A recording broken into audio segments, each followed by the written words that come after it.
The floor is lava! Haha, just kidding. But honestly, it's kind of falling apart. You might not feel it yet, but a huge part of North America has already lost 37 miles worth of rock from its foundation. And no, this isn't about earthquakes or giant sinkholes. It's about the continent losing pieces of the very thing that keeps the ground from wobbling around like a bad carnival ride. A team of researchers has just dropped a geological bombshell. Part of North America's ground is thinning out like a very sad, very slow ice cream drip. How do they know? They basically gave Earth a high-tech full-body MRI and created 3D maps showing how rocks once considered indestructible are now melting away into the planet's guts, like an upside-down cheese pizza inside an oven. But to really understand this mess, you first have to meet my old friends, cratons. Cratons are like the roots of the continents. They're thick, tough, and ancient. We're talking billions of years old. These bad boys survived meteor impacts, supervolcanoes, and even the tectonic movement of plates. If the plates got into fistfights, for example, you can bet we would see mountain ranges being born. If they got a divorce, drifting apart from each other, then a whole new ocean would be born. All of these things leave scars on the surface of Earth, but the cratons seem to always remain unfazed, like the cockroaches of geology. And since a craton can basically get punched in the face and feel nothing, scientists always assumed these things were nearly indestructible. But then, a group of researchers took their fancy machines to the test and realized that, wait, the cratons are falling apart? How? Enter the Farallon plate, a really ancient tectonic plate that started to slide under North America's major plate over 100 million years ago. This is a pretty normal process, actually. It's called subduction, and it's how Earth recycles rocks and keeps itself from overheating. This subduction thing has been happening for so long that, by now, the Farallon is almost 400 miles away from the craton, sitting pretty chill at the lower mantle, weirdly close to the outer core of our planet. But the Farallon has been causing trouble, like that one roommate who moved out but keeps leaving weird stuff in the fridge. You see, as it sinks, it tugs on the bottom of North America's foundation, stretching it out and causing pieces to fall off into the deep mantle. And if that wasn't enough drama, the sinking Farallon has also leaked water and carbon dioxide into the surrounding rocks, making the craton even softer and easier to shred apart. Thanks, Farallon. Very cool of you. By studying hundreds of earthquakes across thousands of monitoring stations, scientists have confirmed the story. Big chunks of continental material are dripping downward, thinning the craton by as much as 37 miles. That's more missing rocks than can fit into a milk carton. Sounds dramatic, right? But don't worry. This is happening at a snail's pace. It'll take millions of years for anything noticeable to happen. Your great-great-great-great few grandkids from the distant future might still be standing on solid ground. But don't get too comfy. This thing may not be an urgent problem, but there's another type of sinking that's happening faster than you can say, "Help!" Here's the thing. By 2050, at least 32 major cities in the US, including New York, Baltimore, and Charleston, could be partially underwater. And guess what? This one is mostly our fault. Scientists noticed that since 2007, some cities have been sinking into the ground between 0.04 and 0.08 inches every year. Charleston, in South Carolina, is pulling ahead in the worst way possible, sinking 0.15 inches annually. Sure, these numbers sound tiny and a bit ridiculous, but Charleston is barely 9 feet above sea level. And a little sinking goes a long way when the ocean is breathing down your neck. On really bad flood days, people there have to abandon their cars and basically swim home. This whole phenomenon is called land subsidence. And when you mix sinking land with rising sea levels, you get a disaster cocktail of flooded streets, salty farmland, ghost forests, and a lot of very cranky homeowners.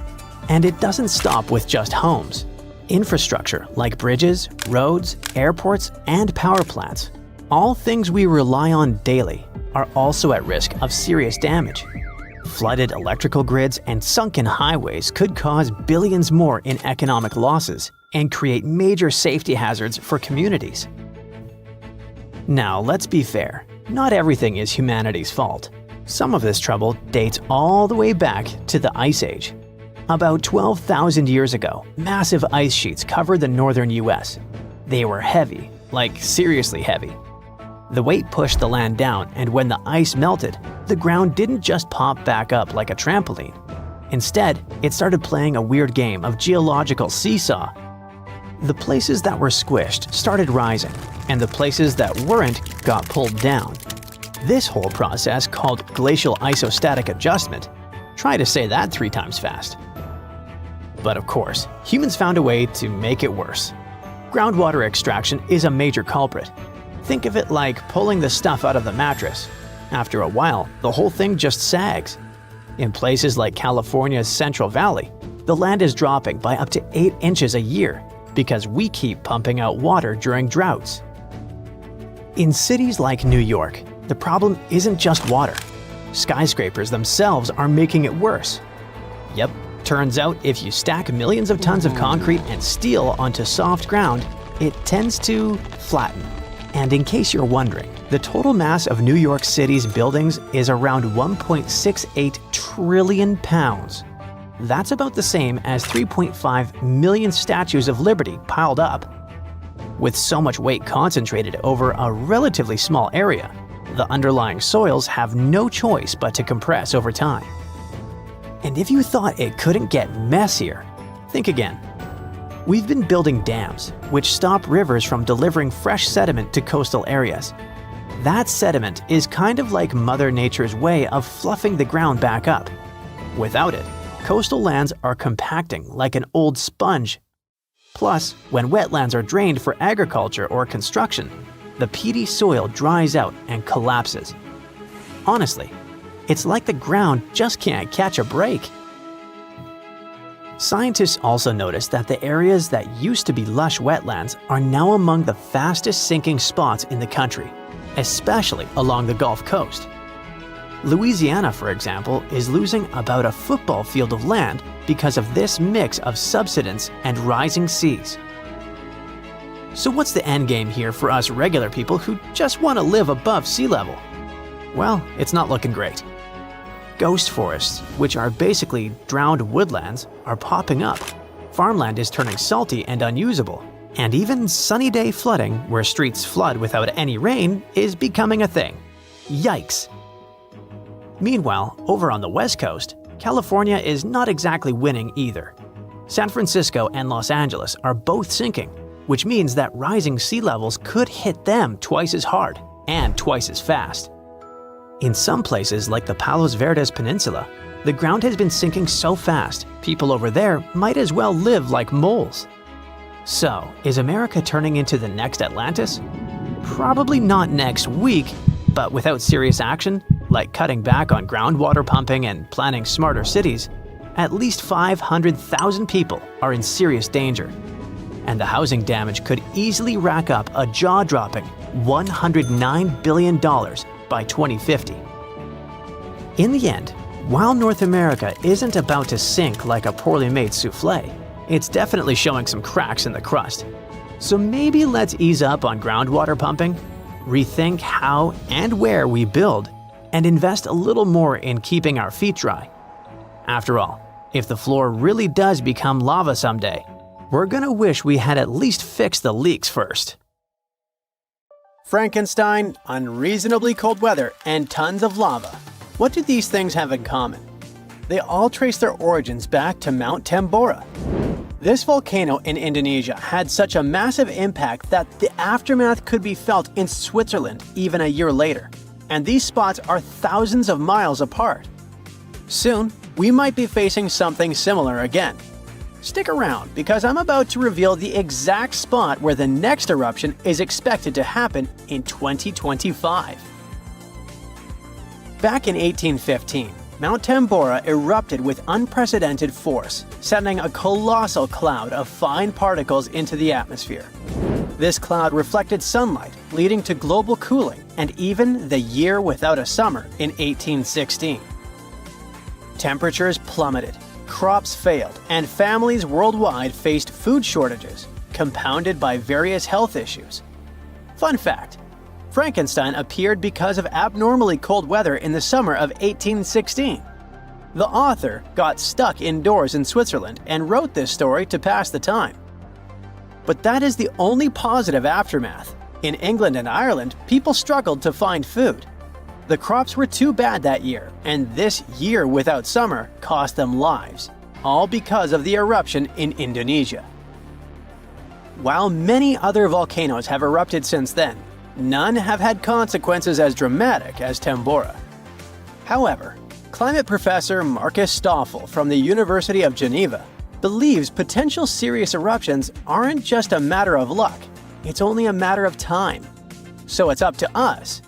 We can sit back and wait for the inevitable, or we can start preparing today. This future eruption will happen in a world that's vastly different from the one in 1815. Not only is our planet more densely populated now, but we've also experienced irreversible changes that affect our daily lives. Now, if you think volcanoes are always the bad guys, think again. They've actually played a crucial role in shaping our planet. They help with land formation, atmospheric development, and climate modulation. Just look at Yellowstone, for example. When thick lava oozed to the surface, it spread across the landscape and transformed the area forever. When volcanoes blow their tops, they release a mix of lava, ash, and gases, including carbon dioxide. But don't worry, compared to the emissions from fossil fuels, the amount from volcanoes is pretty tiny. What scientists are really keeping an eye on is sulfur dioxide, because it can have a big impact on our climate.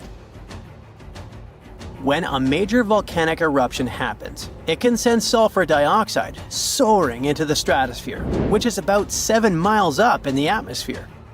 Once there, it transforms into tiny aerosol particles that scatter sunlight, helping to cool the planet. This cooling effect isn't immediate though. Those particles can hang around for a couple of years and even circulate all around the globe. Nowadays, we've got special equipment to monitor sulfur dioxide emissions from space. Take Mount Pinatubo in the Philippines. During its eruption in 1991, it released around 15 million tons of sulfur dioxide. Now, while that's a lot, it wasn't quite as massive as the eruption of Tambora. Still, Pinatubo managed to lower global temperatures by about 0.5 degrees Celsius for several years. Tambora, on the other hand, dropped average global temperatures by about 1 degree Fahrenheit. I know what you might be thinking. That's not much, but trust me, it makes a difference. If the planet warms up by just 1 degree Fahrenheit, it could really mess with sea levels. Experts think we might see a rise of up to 8 inches by the end of this century. This could wipe out a lot of farmland and coastal habitats, which would be a huge blow to many communities. So maybe a volcano eruption that can cool off the planet is like a natural mechanism helping us out? Not exactly. While it does cool the planet off, don't get tricked into thinking it's the kind of coolness our planet needs. Such temperature shifts can severely mess up with the crops, like they did in 1816. There's also evidence that major eruptions can disrupt rainfall patterns, leading to drier conditions in monsoon regions across Africa and Asia. You see, the summer monsoon relies on the temperature difference between land and ocean, which can be altered by volcanic activity. Interestingly, a warmer climate may enhance the cooling effects of volcanic eruptions. Experts explain that the formation and movement of aerosol particles depend on climate conditions. As global temperatures rise, faster air circulation can lead to smaller aerosol particles, which are more effective at scattering sunlight and thereby intensifying the cooling effect. Oceans also contribute to this dynamic. A warming ocean surface creates a stratified layer, hindering the mixing of warm and cold water, which could mean that volcanic eruptions primarily cool the upper ocean layer and the atmosphere above it, according to Stoffel. Moreover, climate change may influence volcanic systems directly. The melting of ice can trigger more eruptions by reducing the pressure that allows magma to ascend more easily. Additionally, increased rainfall associated with climate change can seep into the ground and interact with magma, potentially sparking eruptions. While the prospect of a cooling period due to a volcanic eruption might seem beneficial amid climate change, scientists warn that the effects could be dire. The immediate consequences could be severe, particularly for the estimated 800 million individuals residing near active volcanoes. A major eruption could devastate entire cities. For example, Campi Flegrei, located near Naples, Italy, is showing signs of increased activity and threatens the lives of about 1 million people. Now, if you're from Oregon, beware, as experts say this state might experience volcano eruptions. Are you scared? Don't be. It's actually not as scary as it seems. Let me explain why. There are more than 80 volcanoes in Oregon, but we're not interested in a single one of them because it's an underwater volcano that is likely to erupt in 2025. Axial Seamount is the most active volcano in the Pacific Northwest, yet it remains largely unknown to the public due to its location approximately 300 miles offshore and nearly a mile beneath the ocean surface. While its upcoming eruption is expected to pose no threat of a tsunami or significant land-based earthquakes because of its depth and distance from the Cascadia Fault, the data gathered from studying its eruptions can enhance our monitoring of potentially more hazardous volcanoes. Let's call it a friendly eruption, shall we? In reality, predicting eruptions is a complex endeavor. We often encounter alarming headlines, such as, "Yellowstone is about to erupt." Should we take these claims seriously? Not really. Yes, Yellowstone sits atop an active supervolcano that has experienced 3 major explosive eruptions in the past 2.1 million years. The last eruption occurred approximately 70,000 years ago, with the most significant explosion taking place around 631,000 years ago, forming the massive Yellowstone caldera. Naturally, many people are curious about whether Yellowstone will erupt again and when that might happen. Fortunately, scientists are employing new techniques to delve into these questions. A recent study suggests that Yellowstone is unlikely to experience another major eruption anytime soon. The reason is that the magma beneath the park is divided into a network of separate chambers. While there is a substantial amount of magma present, it's not sufficiently interconnected to support an eruption. Previous studies proposed that the existence of a massive layer of magma beneath Yellowstone, but these latest findings change that notion. To gain a clearer understanding of the subterranean dynamics, researchers utilized a technique called magnetotellurics, which employs Earth's natural electromagnetic fields rather than seismic waves. Since magma is a good conductor of electricity, this method is particularly effective for mapping molten rock and comprehending underground activity in volcanically active regions. By using magnetotellurics, scientists created a detailed map of the magma under Yellowstone, enabling them to make more informed predictions about future eruptions. But what will happen if an eruption similar to Mount Tambora occurs? By and large, there will be huge climate chaos. Yeah, the best scientists are looking for the solution should it really happen, but they don't have it yet. So technically, we're not ready for the second Mount Tambora. But for now, we're pretty much safe. No major eruptions are predicted. Whew!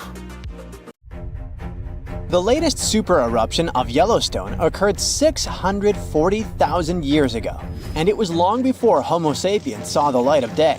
But we were around during another, no less devastating natural disaster. This super eruption took place on the island of Sumatra around 74,000 years ago. That's when an erupting supervolcano wreaked havoc on huge territories, sending up plumes of debris and ash that spread for thousands of miles and caused temperatures on the planet to plummet. The effects of this super eruption were visible as far away as southern Africa. Experts believe they could have impacted early humans there. By the time the volcano erupted, our ancestors had already been using stone tools and had likely known how to produce yarn. And some specialists even think that the Toba super eruption was so powerful it could push our ancestors to the brink of extinction. They claim that Toba might be the largest volcanic eruption to occur on Earth within the last 2 million years. The eruption disgorged so much pyroclastic rock it would be enough to cover the entire United States to the depth of a one-story house. About a third of that deposit piled up on northern Sumatra, while a lot more ended up beneath the floor of the Indian Ocean. The super eruption left an elliptical crater lake around 60 miles long. The caldera is so large it's hard to feel that you're indeed in a volcano. Pumice deposits from the eruption remain in the canyon walls and go deep below the ground. There aren't many arguments about the amount of pumice and ash involved in this disaster. At the same time, experts aren't sure how much sulfur ended up in the atmosphere.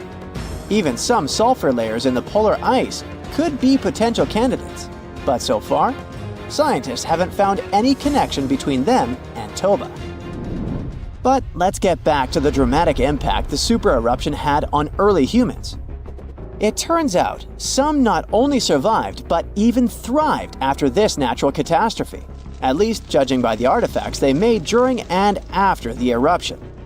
The disaster might not have posed a serious threat to those of our ancestors who took refuge along the coast.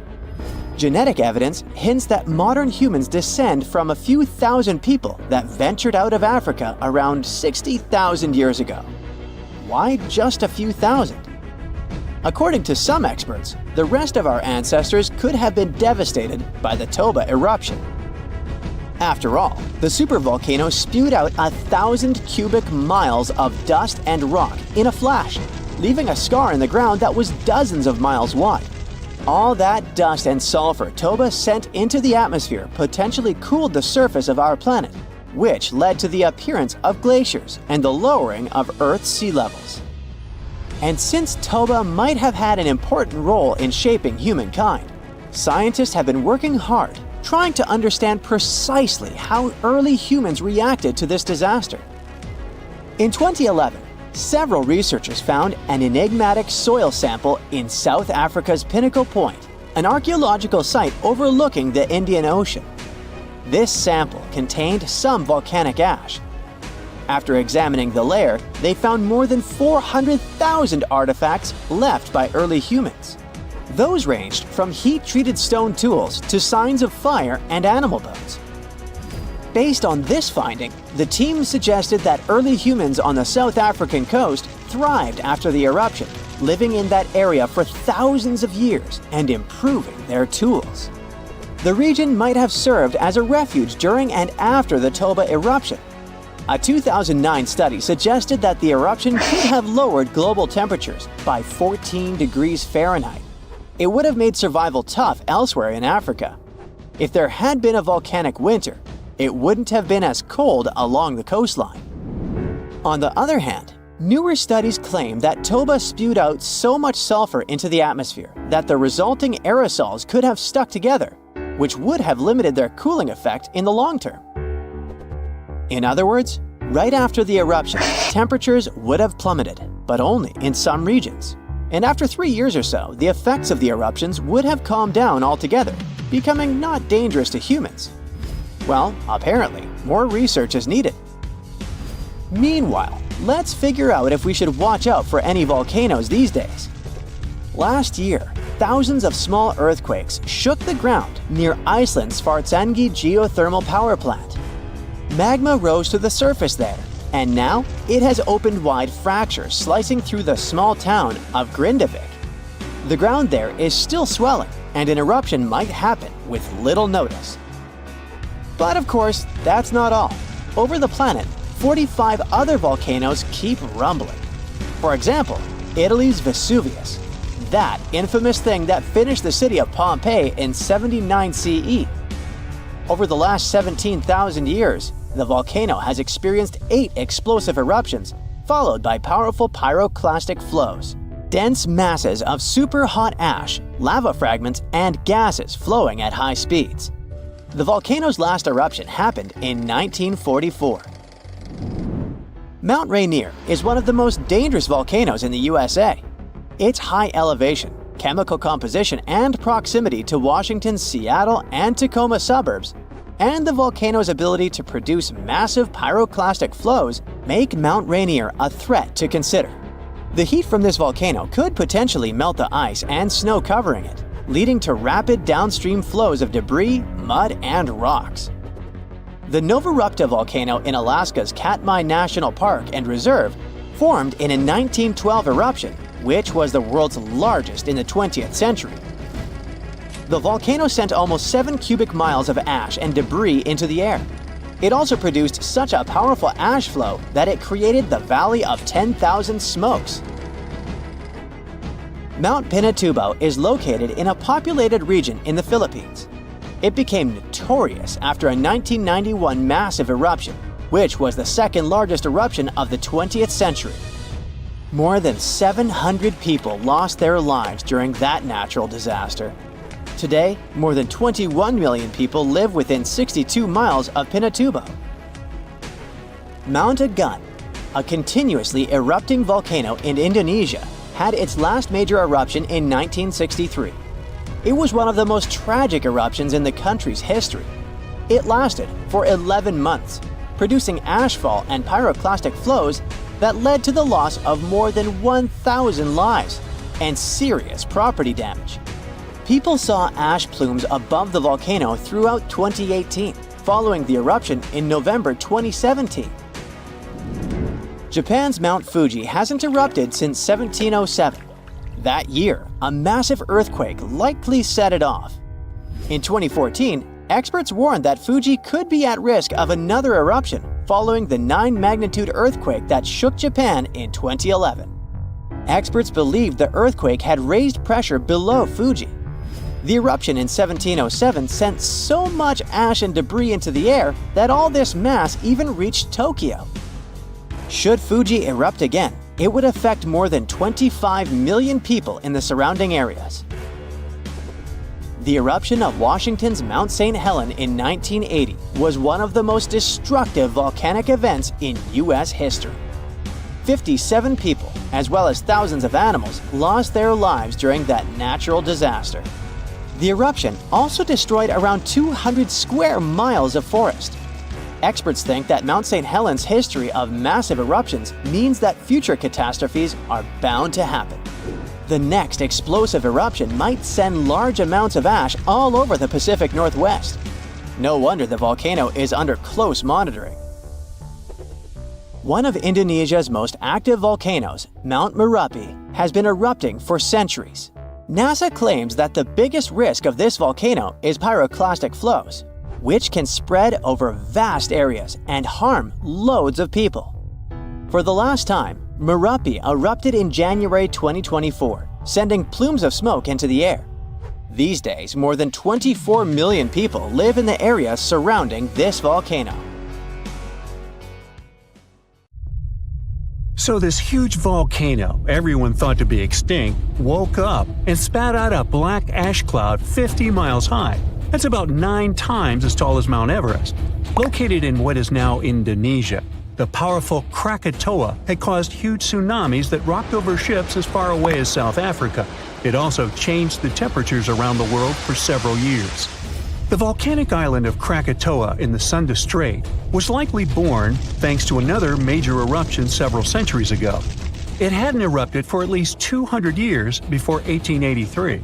So the first tremors and blasts in May of that year came as a total shock to people living nearby.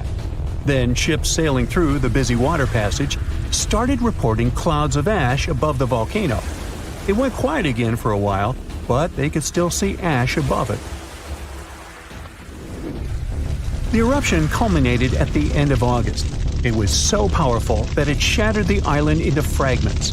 Witnesses heard the sound produced by it in Australia, around 3,000 miles away. They described the noise as the roar of heavy cannons. Some say it was the loudest sound ever heard. During the next 5 days, the pressure wave from the eruption traveled around the globe 3.5 times and was seen on barographs on different continents. Hot avalanches of ash spread down the volcano as far as 25 miles away at crazy speeds. They ruined the surrounding islands and took 36,000 lives. Tens of thousands more drowned in tsunamis that happened after the volcano had collapsed into the caldera. Over 100 coastal villages on Java and Sumatra were completely wiped out. All this made the waking up of Krakatoa one of the most devastating in the entire recorded history. The Earth's crust is like a giant puzzle, made up of massive pieces known as tectonic plates. These plates are constantly sliding against each other over the mantle, which is the molten layer beneath. Indonesia is right in the middle of the so-called subduction zone. Here, the Indo-Australian plate collides with part of the Asian plate as it moves northward. As the oceanic plate dives down, it gets heated up, and you've got the perfect recipe for a volcanic hotspot. Krakatoa had 3 peaks, each serving as an exit door for a massive magma chamber beneath it. During a previous eruption, debris blocked one of these exits, and the pressure built up beneath. When Krakatoa finally blew its top, the blast split the magma chamber wide open. The eruption led to a so-called volcanic winter. Krakatoa had sent 6 cubic miles of rock, ash, and debris into the atmosphere. They created a thick veil that surrounded the Earth. The particles scattered sunlight, and the troposphere below cooled down. The effect stayed strong for several years. The Northern Hemisphere experienced colder-than-average temperatures, and in some regions, summer temperatures didn't rise to typical levels. Southern California received a record amount of rainfall in the months following the eruption. The sky became darker in different parts of the world for years afterwards. The sunsets, for many months, turned into a spectacular show of red and orange. One astronomer supposed it was the source of the inspiration for The Scream by Edvard Munch. The painting shows exactly what the sky over Norway looked like after the eruption. It also produced a rare type of halo called Bishop's Ring and a volcanic purple light at night. For several years after Krakatoa had blown up, the moon looked blue and sometimes green. That's because some ash clouds were full of particles large enough to scatter red light, only letting other colors pass. Someone even witnessed lavender sun and night-shining clouds. Krakatoa became the first scientifically well-recorded and studied eruption of a volcano. Between the moments the first clouds of ash were seen by a ship passing by and the disastrous eruption, scientists managed to organize geological expeditions. They studied the volcano and gathered samples of volcanic rocks. It became useful for understanding volcanic activity. Krakatoa was sleeping tight until the 1920s, when some locals noticed a column of steam and debris spewing from the collapsed caldera. Within weeks, the rim of a new cone sprang up above sea level. After a year, it was a small island named Child of Krakatoa. It continues to erupt, but fortunately without serious consequences so far. In April of 1815, Mount Tambora unleashed a massive eruption, wreaking havoc on the Indonesian island of Sumbawa. It destroyed homes and claimed 10,000 lives. Another 80,000 perished because of diseases that spread in the aftermath. The following went in history as the year without a summer. Cold, wet conditions wrapped Europe and North America in an unexpected chill. It became the coldest in at least 250 years. In the summer of that year, the temperatures dropped the most. Crops didn't grow, livestock didn't survive, and famine took over Western Europe and North America. New England had snow and terrible frost in the summer months. Food prices went up. Oats for horses became a luxury. Some people say it even inspired the invention of the bicycle in 1817. Scientists used early data and climate models to see if it was all because of the Tambora eruption. They compared the data to similar years. They showed that precipitation was around the same, but the temperatures were much warmer. When they introduced the volcano into the scenario, they got the exact data for the year without summer.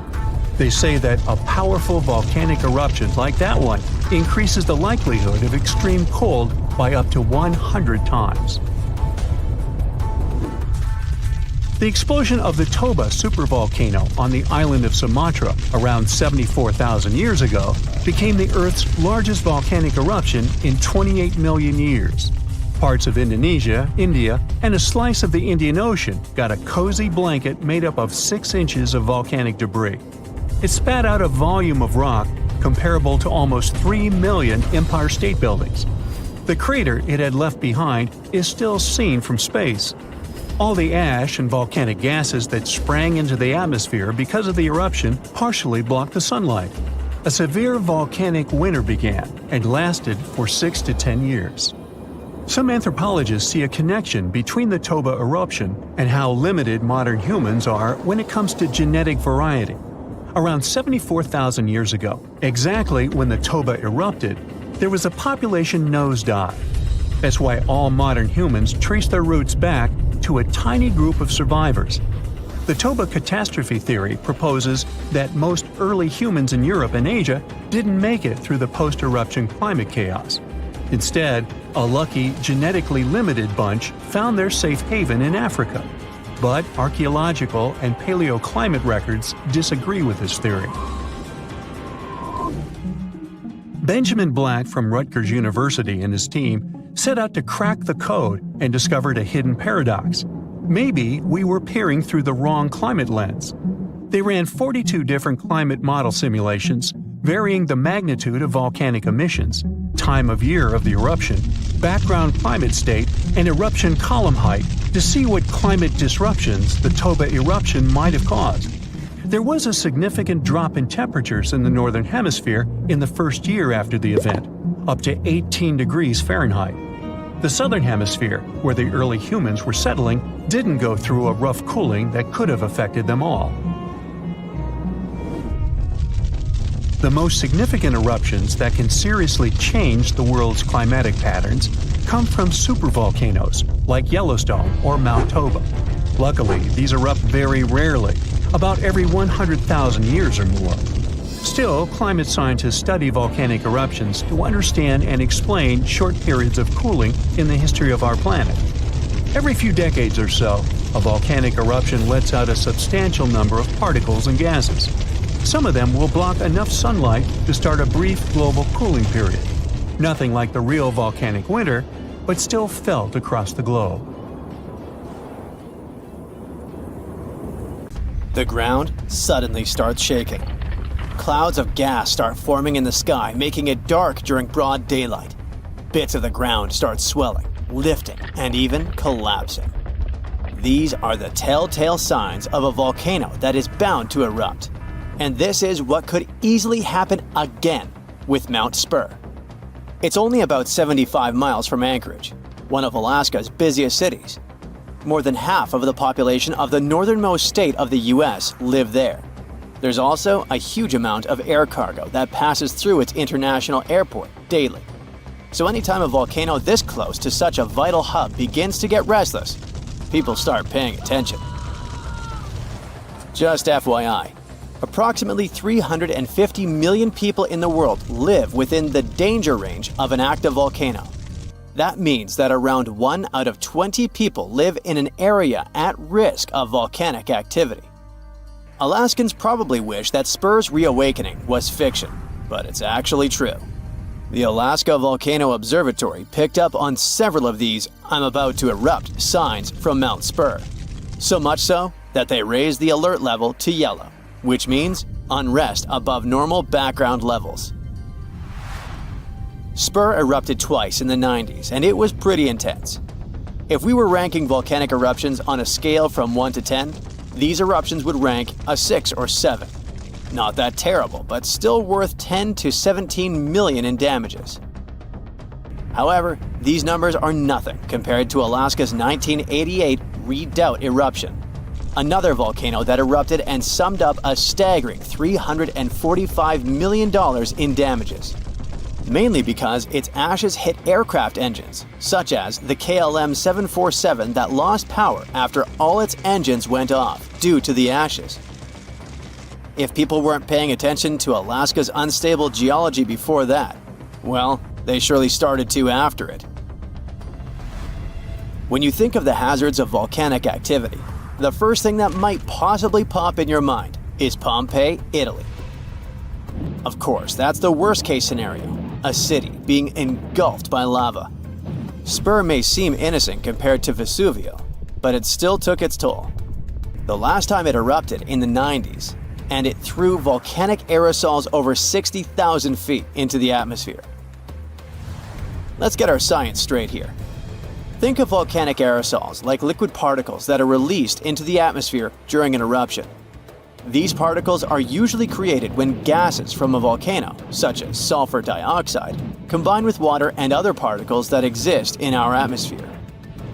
These aerosols can actually cool the Earth's surface since they reflect sunlight directly back into space.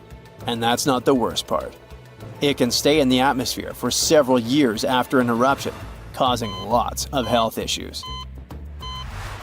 The eruption unleashed blazing fast avalanches of hot gas and ash called pyroclastic flows, along with thick, muddy floods known as lahars. Oh, and there were also the massive volcanic boulders. These rock chunks were huge, some over 3 feet long, and they blasted out from the volcano like nature's cannonballs, landing more than 6 miles away. All that volcanic heat melted part of a nearby glacier, kicking off debris flows that dammed up the Chakachatna River and created a whole new lake along the valley.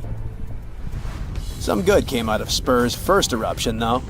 The main lesson was, volcanic monitoring pays off. The local monitoring was able to reduce the economic damage done by the eruption, especially for a city that has an intense air traffic. Spur is deemed as dormant for the moment, but it could go off anytime soon. You see, volcanoes are classified as active, dormant, or extinct, depending on how much action they're putting on. If it's still active, it's still rumbling and erupting somewhat regularly. Dormant means it's had some recent activity, but it's still lying low for now. And extinct, that's when it's been quiet for such a long time that we figure it's done for good. One of the US's most dangerous active volcanoes is Mount St. Helens. This volcano is actually responsible for the most powerful eruption in US history. Its last blast was so intense, it threw off about 1,300 feet off its summit. Basically, the top of the mountain vanished, and if you thought Mount Spur's ash cloud was impressive, St. Helens wins the competition since it launched its ashes 80,000 feet into the sky. Eastern Washington plunged into total darkness. But it wasn't just that. In a matter of 3 minutes, the eruption hurled 3.7 billion cubic yards of blazing rock and dust, enough to fill 1 million Olympic-sized pools across 230 square miles of lush forest. Actually, the earthquakes that anticipated the eruption started weeks before May 18, 1980. A ground shake of magnitude 5.0 went off, triggering a landslide on one side of the volcano. By the end of the official eruption date, 57 people had lost their lives. Nearly 7,000 big game animals like deer and elk were wiped out, and millions of birds laid scattered on the burnt earth. Researchers don't think St. Helens will blow at the same magnitude again anytime soon, but they're keeping an eye on it, because this volcano is not exactly finished. By the way, the word volcano comes from the Roman name Vulcan, which was the Roman deity of fire, and they often happen at the meeting point of tectonic plates, which are the pieces of the Earth's surface that fit together like a jigsaw puzzle. The so-called Ring of Fire, located in the Pacific Ocean, is the world's danger zone when it comes to volcanoes. It contains between 750 and 915 active volcanoes. The largest volcano located in the Ring of Fire, also the largest active volcano in the world, is the Mauna Loa. It's over 13,000 feet high, and it's located in Hawaii. Researchers say that Mauna Loa has been erupting for at least 700,000 years. Its most recent eruption began on the 27th of November 2022, and it lasted until December 13th. It's been quiet since the 80s until it decided to wake up again. Thanks to constant monitoring by the Hawaiian Volcano Observatory, it didn't cause any casualties when it last erupted. Scientists have been investing big time on volcanic monitoring. not only to reduce economic hazards, but also to save lives. The most recent attempt has been to drill into volcanoes. Recently, a group of scientists went all the way to Iceland in one of the world's volcanic hotspots. There are around 33 active volcanoes in Iceland alone, but the one that is the most interesting to them the most is the Krafla volcano. The Krafla has erupted around 30 times in the last 1,000 years, and its most recent eruption was in the mid-1980s. The project, named Krafla Magma Testbed, or KMT for short, is hoping to advance the understanding of how magma behaves underground. The main advantage of this drilling research is predicting the risk of eruptions, but it can also help to push geothermal energy forward. I mean, can you imagine having electricity that is run by the limitless source of volcano power? The KMT team will begin drilling holes deep into volcanic ground in 2027. They're aiming at reaching over a mile into the ground. After all, it's different to monitor lava activity when it's on the surface than when it is still below ground. This will allow researchers to listen to the pulse of the Earth, according to them. They're saying this research is as revolutionary as the first time man went to the moon. Oh, and speaking of that, I was shocked to discover that volcanoes exist all throughout the solar system. Yep, other planets and moons have volcanoes too. The largest volcano in our solar system is Olympus Mons on Mars. It's a shield volcano, much like the ones that make up the Hawaiian Islands. It's about 370 miles wide. If we transported it all the way back to Earth, it would almost occupy all of Poland. Yikes. Brighter green plants might give us a warning when a volcano is stirring. Turns out, unlike earthquakes, which are super unpredictable, volcanoes can sometimes show early signs. Plants growing around volcanoes look healthier when volcanic activity ramps up because they thrive on increased carbon dioxide levels, a gas that volcanoes emit during eruptions and through underground magma. They also turn browner when the volcanic activity peaks, likely due to harmful gases and heat harming the vegetation. Scientists use satellites to figure this all out. They analyzed satellite data spanning from 1984 to 2022. Future changes might be tracked through satellite imagery as well. Now, this isn't easy to measure directly, especially when volcanoes are tucked away in hard-to-reach, lush areas, such as Taal Volcano in the Philippines and Mount Etna in Italy. This way, plants could give us a heads up about volcanic eruptions years before they happen. With this new weird method, we could save nearby communities by enhancing safety measures, minimizing property damage, and improving evacuation plans. Volcanoes and plants are often tied in mysterious ways. For example, volcanic eruptions in Krakatoa, Indonesia, gave a surprising boost to saguaro cacti in Arizona's Sonora Desert, even though they're thousands of miles away. When the infamous Krakatoa volcano erupted in the 19th century, it sent shockwaves around the world and suddenly helped nurture a generation of saguaros. These incredible cacti can be up to 40 feet tall as adults, but they start life as tiny seedlings that struggle to survive in the desert's harsh conditions. However, thanks to the cooler and wetter conditions caused by volcanic eruptions like Krakatoa, they can get unbelievable growth spurts. Chillier summers and milder winters that follow such eruptions create perfect conditions for young saguaro, which usually don't make it due to extreme heat and cold. But volcanoes not only influence plants, they're also Earth's jewelry makers.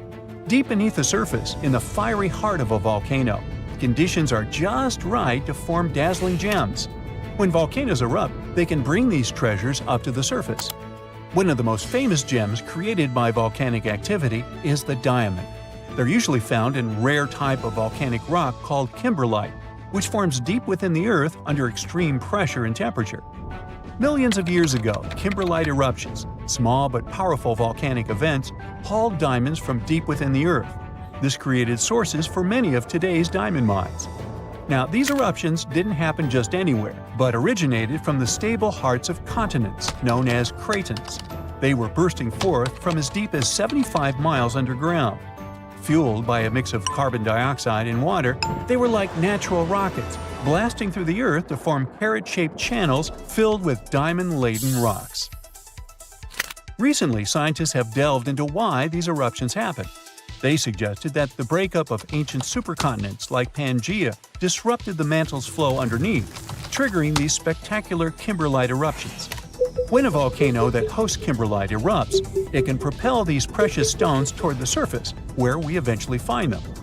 There are other gems that can be found in solidified lava, like peridot, a bright green stone that forms in the molten rock of the upper mantle and is brought to the surface by volcanic activity. There's also obsidian, a shiny glass-like rock that forms when lava cools rapidly. And then there are some insane rocks, like the ones that can hold water in them, even in lava. The deeper we dive in volcanoes, the rarer are the gems we can find. If we dive into the thick layer known as the mantle, we might find olivine, a resilient, pretty green mineral that makes up about half of this layer. It loves high temperatures and happily forms in lava, eventually crystallizing into the igneous rocks we find scattered across the Earth's surface thanks to volcanic eruptions. As olivine cools, it starts to crystallize. Sometimes these crystals are tiny, but other times they grow large and can be polished into beautiful gemstones used in jewelry or industrial processes like metal casing. But as we venture deeper, about 250 miles down, olivine undergoes a fascinating transformation. Here we encountered the layer that's called the transition zone. In the transition zone, the pressure is intense and the heat is on the rise. In this place, olivine morphs into exotic materials like wadleysite and ringwoodite. They show a lovely blue-green hue and a glossy sheen. While they're too rare and small for jewelry, they have a unique ability to hold water within their structures, not as droplets, but as hydrogen and oxygen components, making up to 3% of their volume. Later, it turned out that the transition zone is not just a pressure cooker for minerals, it's a giant sponge, holding a vast underground water reservoir. This was a groundbreaking discovery. You get the pun? This hidden water doesn't form an ocean as we know it, but suggests vast amounts of water are stored deep within the Earth. Volcanoes can help us learn more about life not only on our planet, but on others as well. In the fiery heart of Costa Rica's Poas volcano lies Laguna Caliente. This hydrothermal crater lake is among the most brutal environments on Earth. We've got a whole bunch here: scalding temperatures, toxic minerals, and water so acidic it can corrode metal. But despite all that, there's a few tough microorganisms that manage to thrive in these conditions. And this remarkable survival has caught the attention of scientists because it might just hold clues about life on Mars. Scientists are studying these extreme microbes. Turns out they've developed a myriad of genetic adaptations to withstand their harsh surroundings. They have genes that help them process everything, from sulfur and iron to carbon and bioplastic granules. All these things could be crucial in environments as challenging as Mars. NASA's Perseverance rover is currently exploring the crater rim of Jezero crater on Mars. Previously, we looked for Martian life signs in places like old stream beds and river deltas. However, the discovery of Laguna Caliente suggests that we should probably look for life in the remnants of ancient Martian hot springs as well. These spots might have once had the right cocktail of heat, water, and energy sources that are thought to be essential for kickstarting biology. Volcanoes can help planets in many ways, but they can also destroy life. Scientists believe that volcanic activity was one of the main reasons for at least 3 of Earth's 5 mass extinctions. Take the mass extinction of dinosaurs. We're used to blaming it on the Chicxulub meteorite, but there's a chance it could have been caused by volcanoes. The consequences of the eruptions can be horrifying. Mount Tambora, located on the Indonesian island of Sumbawa, erupted in 1815 and was the most powerful eruption ever recorded in history. This massive eruption was so strong it ejected between 8 to 11 cubic miles of material. It was so loud that the sounds of the eruption were heard as far away as Sumatra, over 1,600 miles distant. Before its catastrophic eruption, Tambora had been dormant for centuries, and its magma chamber slowly cooled and crystallized. This process built up immense pressure inside the volcano. It was eventually released in a series of terrifying events starting on April 5, 1815. The climax came on April 10th, when massive plumes of ash and pumice were thrown into the atmosphere. The aftermath of the eruption was dire. Tsunamis devastated the surrounding area. It's estimated that around 4,600 people passed away immediately from the eruption itself, with ash fallouts affecting air quality and water sources across the region. This event came down in history as the year without a summer. This was due to the vast amount of sulfur dioxide Tambora ejected into the stratosphere. It created a veil of aerosols that reflected sunlight and significantly lowered global temperatures. A similar thing happened to our planet 66 million years ago, during the dinosaur extinction. The sky turned black for months. I mean, I wasn't there, but that's what they say. It's the 15th of January, 2022, 4:47 p.m. local time. It will start any moment. Here, do you feel these jolts? The South Pacific is about to experience one of the most powerful volcanic eruptions ever recorded by modern instruments. The eruption begins at Hunga Tonga Hunga Ha'api, an underwater volcano in the Tongan archipelago. The eruption itself is enormous. Its volcanic explosivity index is at least VEI 5, with the maximum being 8. It's as powerful as such historic catastrophes as Mount St. Helens in 1980 and Mount Vesuvius in 79 CE. The eruption releases a staggering 2.4 cubic miles of volcanic material and sends over 150 million tons of water vapor into the stratosphere. This amount of water vapor would have been enough to fill 58,000 Olympic swimming pools. Additionally, the eruption generates the fastest underwater currents ever recorded and triggers large tsunamis that struck areas as far as Peru, more than 6,200 miles away from the volcano. And it takes at least 4 lives, with even more missing. But the craziest thing is that just before the eruption, 15 minutes ahead of time, there was a kind of warning. But as it often happens, people simply missed them. 2 seismic stations, about 466 miles away from the volcano, which is pretty far for this kind of thing, picked it up.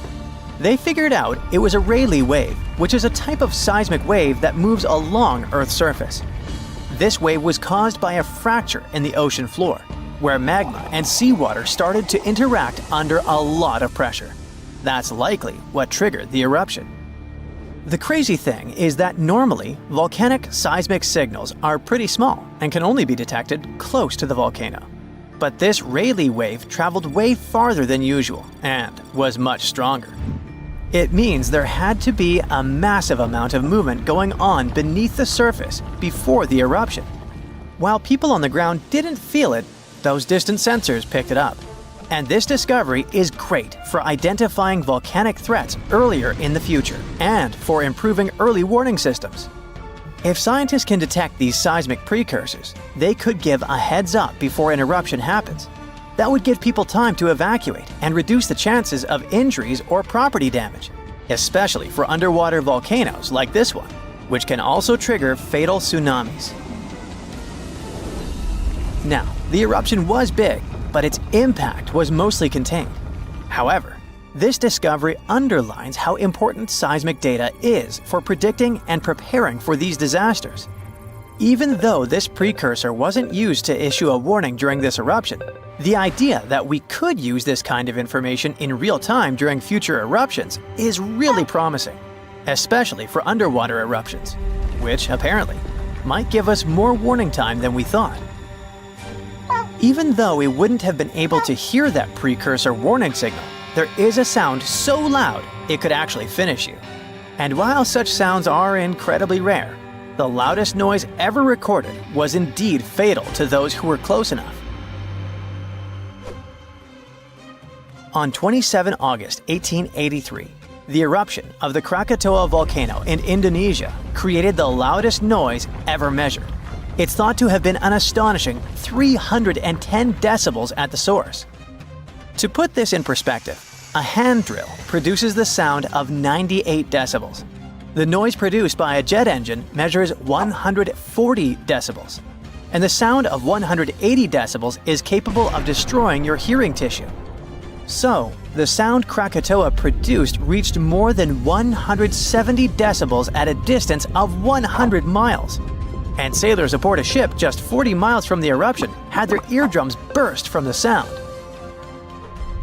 The explosion's reverberation was so powerful that it was heard 3,000 miles away. In fact, at a farm in Alice Springs, Australia, over 2,200 miles away, sheep farmers reported hearing what they thought were gunshots. The sound from Krakatoa traveled around the world multiple times. Although no one heard the explosion beyond 3,000 miles, spikes of atmospheric pressure were recorded in places as far away as Canada and England. Those must have been the sound waves produced by the eruption traveling around the globe. Sound above 150 decibels can potentially cause life-threatening harm. In particular, sounds between 170 and 200 decibels can result in lethal conditions, including burst lungs. Anything over 240 decibels could cause fatal injuries, and you don't even want to know what those are. I'll just say that those sometimes happen to cartoon characters, but rarely to people. The scientific explanation behind this is that sound is essentially a wave of pressure, which can travel through both solids and liquids. And, in the case of an incredibly loud sound, pass right through the human body. If the pressure from such a sound is high enough, it can rupture eardrums and internal organs, causing significant and often fatal damage. Now, you probably know how volcanoes sometimes have small earthquakes before they erupt. Well, they often produce this weird sound called a harmonic tremor. The sound kind of hums, and the frequency of the hum gets higher and higher until it suddenly stops just before the volcano erupts. The sound has been recorded at a bunch of volcanoes around the world. But the thing about Redoubt Volcano in Alaska is that its tremor is so intense, people can actually hear it. It's like the volcano is letting out this crazy scream right before the eruption. According to a geophysicist at the University of Washington, the frequency of Redoubt's harmonic tremor is so high that it is barely perceptible as a low bass hum, and that's at its highest pitch. All because the pitch of Redoubt's tremor exceeds that of any other recorded volcano. It questions the limits of the existing models used to explain these phenomena. That's why researchers had to propose a new model to account for these unusually high-pitched tremors. Most volcanoes produce sound when magma bubbles vibrate as they rise through cracks in Earth's crust. But in the case of Redoubt, scientists believe that the harmonic tremor and associated earthquakes occur when magma is forced through a narrow opening under immense pressure. The thick magma sticks to the rock surface inside the conduit, a channel or a pipe that carries magma from a reservoir or chamber to the vent. As the pressure builds, the magma moves upward. This makes it stick again until the pressure forces it to move once more. These sudden movements cause small earthquakes, which, as the pressure increases, occur more rapidly and blend into a continuous rising noise. So it's actually the rocks making the sounds. This new model is important because it could help scientists better understand the eruptive cycles of volcanoes like Redoubt. It could also serve as a limited early warning system. By the time Redoubt began to scream like this, the volcano had already been erupting for a few days. So the tremor might only provide a few minutes or hours of warning before the next explosion. The harmonic tremor at Redoubt reaches an extremely high frequency, then falls eerily silent before the volcano erupts again. This pause occurs when the earthquake activity slows down and the two sides of the fault slip smoothly against one another. Maybe that's when even earthquakes can't keep up anymore. The new model may also apply to other volcanoes, such as the Soufriere Hills volcano on the Caribbean island of Montserrat. The research team is now planning to investigate why the pressure at Redoubt is concentrated in one specific spot. To move ahead in their research, the scientists have created 2 recordings of Redoubt's seismic activity. The first, a 10-second recording, compresses about 10 minutes of seismic sounds and harmonic tremors, sped up 60 times. The second, a 1-minute recording, condenses roughly an hour of activity, including more than 1,600 small earthquakes that had occurred before Redoubt's first explosion with harmonic tremor. These recordings could provide crucial insight into the dynamics of volcanic eruptions and the signals that precede them. The last time this volcano erupted was about 500 years ago, but recently, small tremors have grown really frequent, to such an extent that scientists have been recording more than 1,000 a month. I'm talking about the Campi Flegrei supervolcano in Italy. At one point, just a few weeks ago, the area was rattled by a 4.4 magnitude earthquake with 150 tremors in just one night. It was the strongest earthquake in over 40 years. A lot of locals spent the night in their cars, but in the morning, the shakes were followed by another earthquake, a bit weaker with a magnitude of 3.6. So, is Italy in danger? Well, the quake itself wasn't big enough to cause serious damage, but it evoked a lot of panic. At the moment, local authorities are working on grandiose emergency plans. If worse comes to worse, they'll have to evacuate hundreds of thousands of people. One of the reasons is the proximity of this area to Naples with more than 3 million inhabitants. At the moment, they're even considering an option of paying people to leave their homes. Right now, schools remain closed in the Campi Flegrei area. The authorities are allocating more than 500 million euros to ensure the safety of buildings and constructions in the area. A yellow alert is still in place in the region where 80,000 people live. There's the so-called red zone, which is the most dangerous area.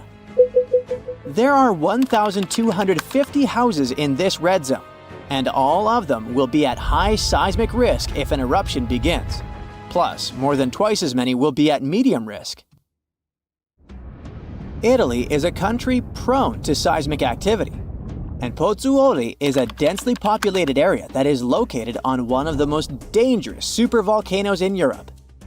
Campi Flegrei has 24 hidden underground craters and dwarfs the better-known Vesuvius. Yes, the very volcano that wiped the ancient Roman city of Pompeii off the face of the earth in 79 CE. This city thrived near the base of Mount Vesuvius at the Bay of Naples. In the time of the early Roman Empire, 20,000 people lived in Pompeii. They were merchants, manufacturers, farmers, and others. The soil in the region was rich and fertile, so there were lots of orchards and vineyards. Strangely, no one knew that this black earth was the legacy of an earlier eruption of Mount Vesuvius. The area was a favorite summer destination for rich Romans. Sadly, at noon on August 24, 79 CE, all this prosperity came to an end. The peak of Mount Vesuvius exploded, sending a 10-mile-high mushroom cloud of ash and pumice into the stratosphere. For the next 12 hours, the eruption was wreaking havoc on the city. Volcanic ash and a hail of pumice stones, some of which were 3 inches in diameter, showered Pompeii. It forced the city's occupants to flee in terror. Around 2,000 people holed up in stone structures and cellars, paralyzed by fear.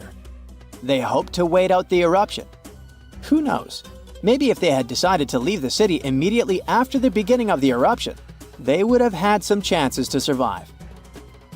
A westerly wind protected the city from the first stages of the eruption.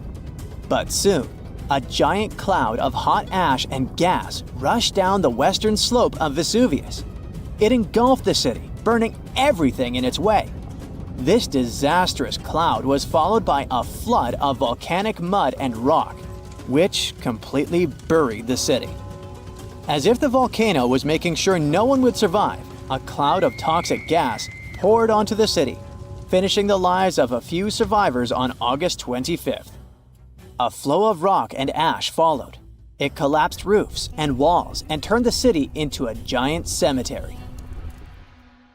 When a supervolcano erupts, the consequences are usually catastrophic. Supervolcanoes have at least once had an eruption with a volcanic explosivity index of 8, which is the largest recorded number on the index. Supervolcanoes are often extremely large, with no cone at all.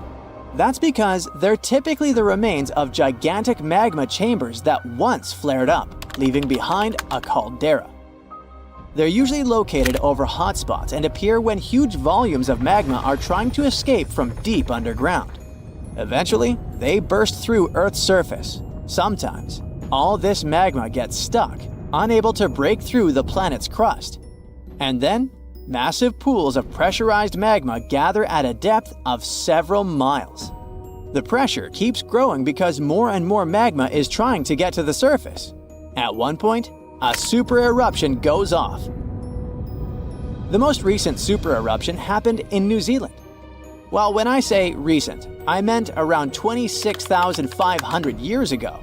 That's when a supervolcano beneath the surface of Lake Taupo spewed into the air more than 300 cubic miles of ash and pumice. Imagine 500,000 Great Pyramids of Giza flying up into the air at the same time. That's how incredibly powerful that eruption was. But the most exciting and confusing thing about the eruption was that the Taupo volcano didn't simply go off like many others. At first, everything was going as usual. Tons and tons of pressurized magma had built up under the surface, and the pressure was getting higher and higher. But after the rock cracked and the first portion of lava rushed out of the crater, something went wrong, and the supervolcano took a break. Only several months later, the disastrous eruption shook the ground. Thousands of tons of lava, rocks, and ash flew high into the atmosphere. The unusual pattern of Taupo still confuses scientists. The Indonesian eruption at Toba caldera 75,000 years ago was the largest eruption in the last 2 million years. Experts estimate that the eruption could have released hundreds of thousands of tons of sulfuric acid, which might have even caused a several-degree cooling of the planet's surface. But nowadays, the impact is hard to detect because of glaciers that covered the ground afterward. There are also several so-called supervolcanoes that haven't lived up to this name yet because they've never produced any super eruptions. For example, in 1883, Indonesian volcano Krakatoa went off. The power of the eruption tore the volcano's walls open, and cold seawater rushed into its molten insides. The difference in temperatures made the volcano blow up with a deafening boom. It was clearly heard 3,000 miles away in Australia. It earned the blast the title of the loudest sound in history. But even though the consequences of this event were truly catastrophic, it still turned out not powerful enough to be called a super eruption. It only had a volcanic explosivity index of 6. Then, there's also Mauna Loa. It's a shield volcano, which means it won't produce explosive eruptions, but its sheer size makes this monster of a volcano extremely dangerous. At the moment, the volcano seems to be at peace with its surroundings. Research equipment doesn't show any signs of activity on Mauna Loa, but if Mauna Loa did suddenly erupt, lava flows could reach the ocean and the most populated and touristy places like Captain Cook very fast, in a matter of hours.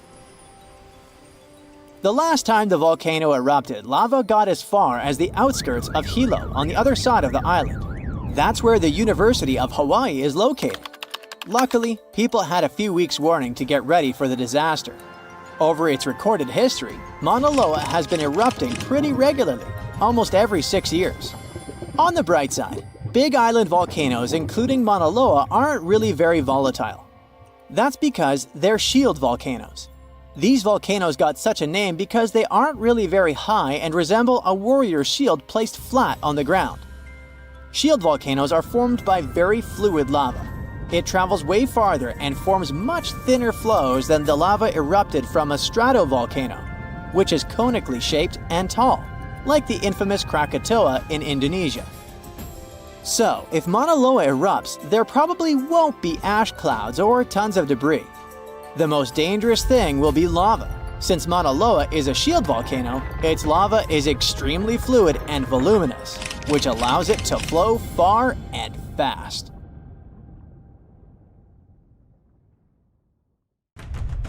The strongest earthquake ever to strike east of the Mississippi River that happened over 200 years ago was never over, according to some scientists.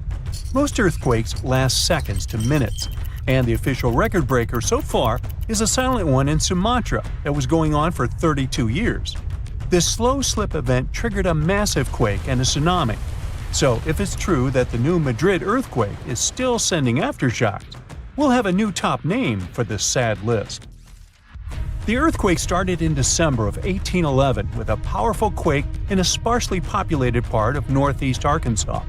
They felt the shaking almost 1,000 miles away in the White House, and the tower bells were ringing in Boston, even further away. It even made the mighty Mississippi flow backward for a few minutes over new waterfalls formed by shifted ground. The town of New Madrid, Missouri, completely disappeared in the disaster. The Earth wouldn't stay still until the end of January the following year, when things got serious again. A massive quake hit, this time near the junction of the Ohio and Mississippi rivers, right in the Missouri boot heel.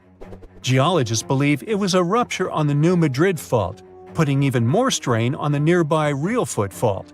Just when people thought it couldn't get worse, another 2 weeks of trembling passed, and the Reelfoot Fault snapped deep beneath New Madrid. Down in Tennessee, about 15 miles south of New Madrid, the ground uplift created Reelfoot Lake. Steamboats were chugging along the river, with thousands of trees floating and acres of woods torn apart by the quake. In St. Louis, Missouri, which is 160 miles away, buildings were badly damaged, and chimneys fell in Cincinnati, Ohio, 400 miles away. People all the way in Montreal, Canada, over 1,000 miles away, felt the earthshake. Seismologists have registered about 200 small earthquakes in the New Madrid seismic zone every year since 1974. Some researchers believe that up to 30% of those were aftershocks from those big quakes back in 1811 and 1812. In parts of the U.S. where there's not much tectonic action going on, these aftershocks could keep rumbling for years, maybe even centuries, after the big ones hit. Aftershocks are the Earth's way of releasing all that built-up stress from the main quake. When the ground shakes from the first earthquake, it puts a lot of pressure on the rocks nearby. And when those rocks can't take it anymore, they crack, causing even more shaking. That's the aftershock. And they can be pretty intense, especially right after the main quake, but weaken over time. Not all scientists agree that contemporary earthquakes have to do with those from 200 years ago. We mostly associate faults with those lines where Earth's plates meet. But there's a whole network of those right under the center of the North American plate. They're like relics from 750 million years ago, when North America was part of a supercontinent called Rodinia. When Rodinia started to break up, it left behind these rifts, weak spots in the Earth's crust that run deep beneath the modern Midwest. It could explain the earthquake action. An international team of geologists decided to take a fresh look at 3 major earthquakes that shook North America and end the debate. They used a new math method called the nearest neighbor. It says that if earthquakes are too close in space, time, and magnitude to be independent background events, then one is assumed to have triggered the other. Depending on how you look at the numbers, somewhere between 10 to 65% of the recent quakes in the region could be aftershocks of those historic earthquakes. And a huge quake that hit Charleston, South Carolina at the end of the 19th century might explain up to 72% of the earthquakes in the area since then. But not all places are the same, so the scientific debate continues. In 1774, British explorer James Cook noticed a glow in the distance. It was the volcano of Mount Yasur in Vanuatu. This bad boy had been spewing lava and ash ever since, and it's quite likely that it's been doing that for way longer. The volcano has been sitting at alert level since October 2016, which means things are really unsettled around there. They've even marked off a 2,000-foot radius around the crater to keep people safe. There have been low to moderate outbursts, shooting out ash, gas, and steam, and some bigger blasts throwing stuff outside the crater. Satellite images have picked up on some hot spots of sulfur dioxide plumes, showing that Yasur is still cooking up a big storm down there. Stromboli, one of the volcanic islands near Sicily, officially has the Guinness World Record as the longest continuously erupting volcano. It has been putting on a fiery show for over 2,400 years straight. Ancient sailors nicknamed it the Lighthouse of the Mediterranean. Most of the time, Stromboli's just spitting out spatter, But every now and then, it throws in some lava flows or shoots up some moderately high fountains. Sometimes, you might even catch a glimpse of steam-driven outbursts.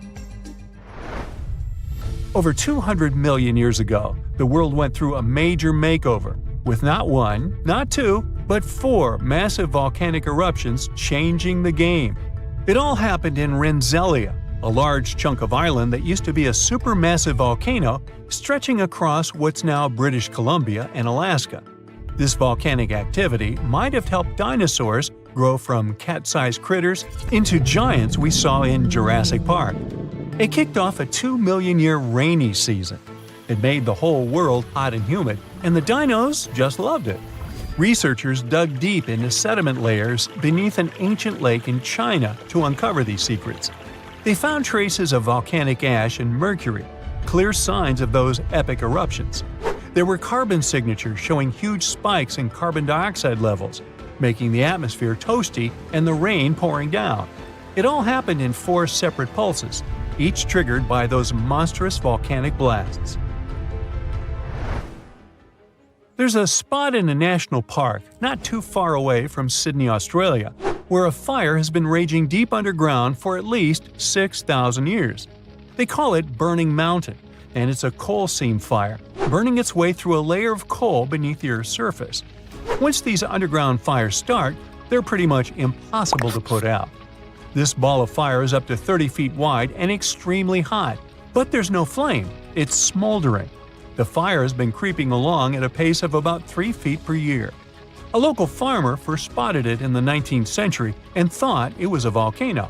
The people who have lived here for ages believe this place is sacred. They've used it for cooking and crafting tools, and tell that it started from a widow's tears or the torch of a hero. But experts think it could have been a lightning strike or coal heating up like a summer barbecue from the interaction with oxygen. Some say it might have been burning since before the dinosaurs roamed the Earth. No one knows exactly how long this mountain will burn or in what direction it'll move. Right now, the coal has enough oxygen to burn for centuries or even millennia without human intervention. The fire is heating up the mountain like a giant oven, making it crack and crumble, inviting in more oxygen to feed on. Even if humans decide to take action, these coal seam fires need truckloads of water and liquid nitrogen to tame them. Several years ago, explorers noticed that the smolder was creeping close to a cliff overlooking a little river, and depending on what the coal seam decides to do next, we could see some dramatic changes here in the coming decades. There could be flames with much more heat, or the coal seam could go deep, extinguish itself, and smolder out. Consider South America and Africa. Don't they kind of look like they fit together, like puzzle pieces? Well, they actually did. But about 130 million years ago, South America was like, bye, and slowly started drifting away. These days, it's around 1,800 miles from Africa, and it's still on the move. Every year, the continent shifts a little more toward the Pacific Ocean. So, how's that even happening? Tectonic plates are constantly moving. That's what makes the Earth's surface shift over time, going from this to what we see today. But those movements happen so slowly that you and I can't see them go. So, no, Brazilians or Chileans aren't out there feeling their continent inching westward. But the numbers don't lie.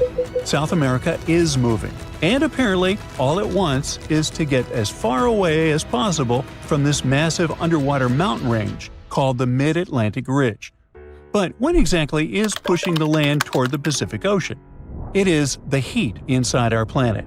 Way down beneath the ocean, there are cracks in the Earth's crust, and magma, super hot melted rock, rises up through those cracks. When that happens, the magma cools and hardens into solid rock. Over time, this process might build underwater mountains, like the Mid-Atlantic Ridge. And as more new crust forms, it begins to push the older crust out of the way. In the process, tectonic plates and the continents riding on top of them get pushed along. Now, on the other side of South America, over by the Pacific, there is the Nazca Plate. It's heavier and it's moving eastward. Since it is denser, it is sliding underneath the South American plate. This entire process is called subduction. and it's happening at a rate of about 3 inches per year. By the way, the collision between these two plates is what's behind all those breathtaking volcanoes scattered throughout the Andes, and it's also making the continent move. So, if everything goes according to plan, projections show that South America will end up more centered in the Pacific Ocean in the future. But some models suggest something way crazier. Before we get into that, though, we need to clear something up. Why on earth isn't Africa following in South America's footsteps? I mean, shouldn't it be drifting west too? Well, not quite. Africa is doing its own thing because it sits on the African plate. So the Mid-Atlantic Ridge is located between those two continents, and just like it pushes the South American plate, it also pushes the African plate, but in the opposite direction. It's like this ridge is trying to split up two ex-besties, you know? But there's more. Africa is also being influenced by the East African Rift. That's one of those massive cracks we talked about earlier, but it's happening on land, which makes it extra dramatic. This is what's causing the continent to slowly split apart. It's a long story, but let's just say the rift is pulling Africa in more directions than South America ever had to deal with. Okay, now it is finally time to talk about that crazier thing that might happen to South America and everything around it in the future. Theory number 1. It could break away from North America. I know, super dramatic, but don't panic. We're talking hundreds of millions of years from now, and I won't be around. You see, both continents are moving in the same general direction, but at different speeds. The North American plate is cruising along at about 1 inch per year, while South America is moving a bit faster. So even though they're heading the same way, they are not keeping pace. Over time, as the Atlantic Ocean continues to widen and the Pacific keeps shrinking, all this tectonic movement could eventually pull the Americas apart. Theory number 2. Marine life could go through some major changes. Right now, the Americas act as kind of a giant wall between the Atlantic and Pacific Oceans. Because of that, sea animals have evolved differently on each side. Take the green sea turtle, for example. The ones living in the Atlantic tend to be bigger and lighter in color. Meanwhile, their Pacific cousins are usually smaller and darker. But if, one day, there is no land blocking these two populations from mixing, they would end up with brand new migration routes, new nesting spots, and a lot more overlap in their territories. Now, multiply that scenario by hundreds of other species, and things could really get shaken up. We're talking about new interactions, unexpected competition, and maybe even the rise of entirely new species. Alright, theory number 3. America might meet Africa again. Right now, the Mid-Atlantic Ridge is busy creating a new seafloor, and because of that, the Atlantic Ocean is slowly getting wider. But in about 125 million years, scientists believe that process could come to a stop. Instead of the seafloor spreading apart, the ocean floor might start getting pulled under the continents. When that happens, the Atlantic will stop growing and start shrinking, and the water section between South America and Africa is likely to be the first part pulled beneath the land. That means the Americas and Africa could meet again. And when that happens, border countries could turn into super shaky places, with earthquakes happening all the time and brand new volcanoes popping up left and right. The eastern United States would no longer be known for the peaceful green slopes of the Appalachians, but for snow-covered giants that occasionally spew lava and ash, more like the Cascade Range out west. Countries would end up with totally new neighbors. Brazil might line up with Nigeria and Cameroon. Uruguay could be sitting right next to Angola. And Argentina might be sharing a border with South Africa. So if these two continents really do merge, how intense would that be? Well, for starters, this new supercontinent would instantly become the biggest one on Earth, about 1.5 times the size of Asia. And chances are, a brand new mountain range would form right where the continents meet, creating a natural border between nations. Being part of the same massive continent could make a lot of things way easier. For one, tourism could totally take off. People traveling between countries by land without needing pricey plane tickets could be a game changer. But it wouldn't stop there. Other types of economic activity could get a major boost too. Now on one side we have South America, which already produces and sells a wide variety of foods, from wheat to bananas, beef, cocoa, soybeans, hey, you name it. On the other side, there is Africa, exporting things like textiles and clothing.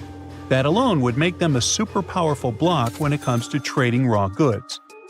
But can you name another important thing these two continents have in common? Yep, petroleum. Countries in South America, like Brazil, Venezuela, and Colombia, are major oil exporters. And over in Africa, you've got Nigeria, Algeria, and Libya doing the same. Now, can you see just how powerful that kind of union could be?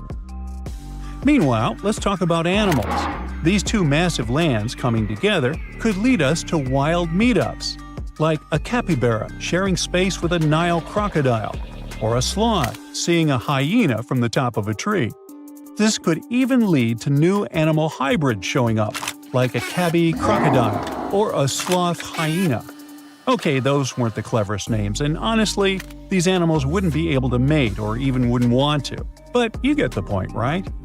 It's not all positive, unfortunately. New species showing up could become predators, competitors, or even parasites to the native plants and animals. It would take a long time for things to settle into a new balance in those border regions. But honestly, no one really knows how long it would take. The only thing I do know is neither of us will be around to see it, which is okay.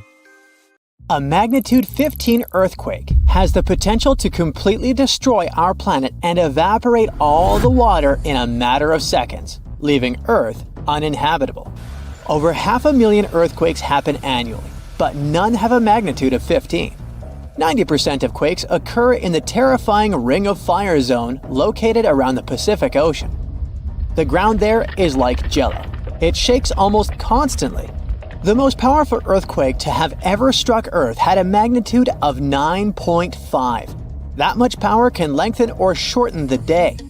But there's probably an earthquake in the confines of your own home now caused by a speck of dust landing on a table. But it has a power of negative 15 magnitudes. Earthquakes happen when tectonic plates move. They're like Lego pieces that are not properly secured, and when they move up, down, or hit one another, the ground also moves, triggering earthquakes. This tectonic energy acts like a battery. It stores energy for a long time, up to 500 years. When this stored energy is released in a sudden burst, the consequences are horrifying. Even the strongest structures submit to this relentless force that leaves a trail of destruction in its path. In some instances, earthquakes can even trigger tsunamis, amplifying the chaos. Such a crazy amount of power can split the ground open and cause severe damage. The strength of an earthquake is measured by the Richter scale, but now it's being replaced by the moment magnitude scale. When there's an earthquake, we hear about how strong it is. It's usually from 1 to 10. Luckily, we haven't had a Richter scale earthquake yet. The most powerful earthquake to have ever happened in modern history occurred in Chile in the 60s. It was around 9.5 on the Richter scale, and it altered Earth's rotation and messed up the length of the day by around 2 milliseconds. It also triggered a massive tsunami and affected a vast area of 155,000 square miles. The Richter scale doesn't actually have a limit. Still, anything above 25 doesn't need measuring, because if that ever happened, we would simply turn into dust, and nobody would care to measure this disaster. As we said, the strongest earthquake had a magnitude of 9.5. If this magnitude had been just 0.5 stronger, it would have created a ruptured line 2,174 miles long. That is almost 7 times the size of Wyoming. A magnitude 11 earthquake would create a crack halfway around the world. Massive tsunamis would hit coastal areas, destroying everything, and Earth would get into a massive environmental crisis. If you love hiking, you would have new mountains to explore, created by the terrifying earthquake. Even the temperature would increase because of volcanic eruptions and the resulting greenhouse gases. It would turn our planet into a hot oven. The safest places would be far away from any buildings, seas, oceans, and mountains where there would be a low chance of a landslide. countries unprepared for earthquakes would be totally destroyed, and cities would turn into piles of rubble and dust. Going up on the Richter scale would only make things worse. But don't worry, an earthquake of that power is impossible. Earth's crust doesn't have enough energy to produce such earthquakes. But there is something that has much more power and can produce mega earthquakes. Asteroids are powerful enough to destroy our planet, as we all know from the dinosaur era. That asteroid was around 6 miles long and it caused massive damage to the planet. It triggered earthquakes that shook the ground constantly for months. These terrifying quakes were about 50,000 times stronger than the Chile earthquake. They also triggered a tsunami that was 30,000 times more powerful than the Indian Ocean tsunami. And the latter was one of the most devastating tsunamis to have ever struck Earth. The earthquakes caused by the asteroid had a magnitude of 11, making it the most powerful and scariest natural disaster ever. And let's hope it stays that way. The Indian Ocean tsunami affected only certain areas of the world. Meanwhile, the asteroid tsunami affected every part of the world and had 33-foot-tall waves. Even if you had traveled to the most remote place on Earth, you wouldn't have been able to hide from this Grim Reaper. A 15-magnitude earthquake wouldn't be 15% stronger than the Chile earthquake. The scale doesn't work like that. It would be around 100 million times more powerful than a 9.5 magnitude quake. It could make all the water on Earth evaporate, leaving us devastated and without any H2O to survive. All ecosystems would collapse, all food chains would be broken, and only some super strong bacteria would probably survive the impossible. That is only a fraction of the frightening things that could happen. The ocean is like the AC for our planet. Without it, Earth would be super hot. The ocean also serves as a shield from the sun's powerful rays. It acts as a heat absorber and cools Earth. Scientists think that the most dangerous thing would be the inability of Earth's crust to survive the violent shakes of the 15-magnitude earthquake. If our planet miraculously survived and didn't turn into dust, there would be massive openings in its crust. The ground would become gelatinous. It would randomly move up, down, left, and right, and no building would survive that. Our civilization would be brought back to the Stonehenge era. Tectonic movements like this are devastating. A similar thing happened in Japan when tectonic plates moved 165 feet from each other and then snapped back together, creating a 9-magnitude earthquake. No place on Earth is immune to this bone-chilling natural phenomenon. Still, certain places have higher chances of being destroyed than others, like the Ring of Fire, where 90% of earthquakes happen. This is a place where earthquakes are almost everyday occurrences. The Ring of Fire is located in the Pacific Ocean. It forms a ring around the continents that surround the Pacific. There, several tectonic plates meet, creating highly unstable ground. To make the problem much more terrifying, 75% of active volcanoes are located in this area. 90% of dormant volcanoes are also there, making this place extremely dangerous. Scientists carefully study this region to find a way to predict when the next earthquake might strike. The Ring of Fire is not the only place at risk of earthquakes. In California, along the San Andreas fault line, 2 tectonic plates have been storing power for more than 200 years. The San Andreas Fault is 715 miles long and has the potential for a massive earthquake. This region has its fear of violent earthquakes like the one that happened in San Francisco in 1906. It had a magnitude of 7.8 on the Richter scale. Scientists' predictions are terrifying. They say that the chance of a 6.7 magnitude earthquake is very high in the area. If all hell starts to break loose, you should know how to survive. Avoid anything that might fall on you, like windows, closets, or unstable ceilings. The official phrase from emergency experts is drop, cover, and hold on. Stay low to the ground. Hide under something stable like a table, and remain there until the shaking stops. Make sure to stay in your shelter for another minute or two, just in case there are aftershocks or loose debris. Use your nose and smell for gas. If you do smell it, don't turn the lights on or do anything that might ignite it. Stay strong and be safe. The largest volcanic region on Earth is not in Africa or Japan, but under the ice of Antarctica.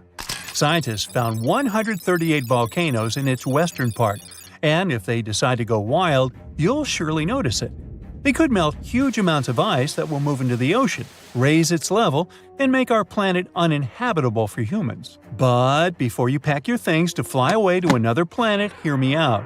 Only 2 of the Antarctic volcanoes are officially classified as active now, and it would take a whole series of eruptions, decade after decade, to seriously impact the whole world.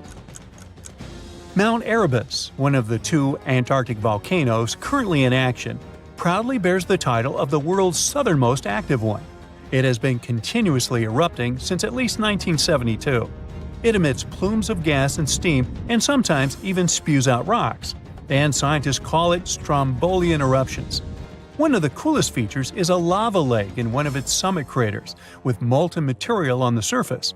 Such lakes are rather rare because they need certain conditions to make sure the surface never freezes over. The second active volcano is Deception Island, a horseshoe-shaped landmass.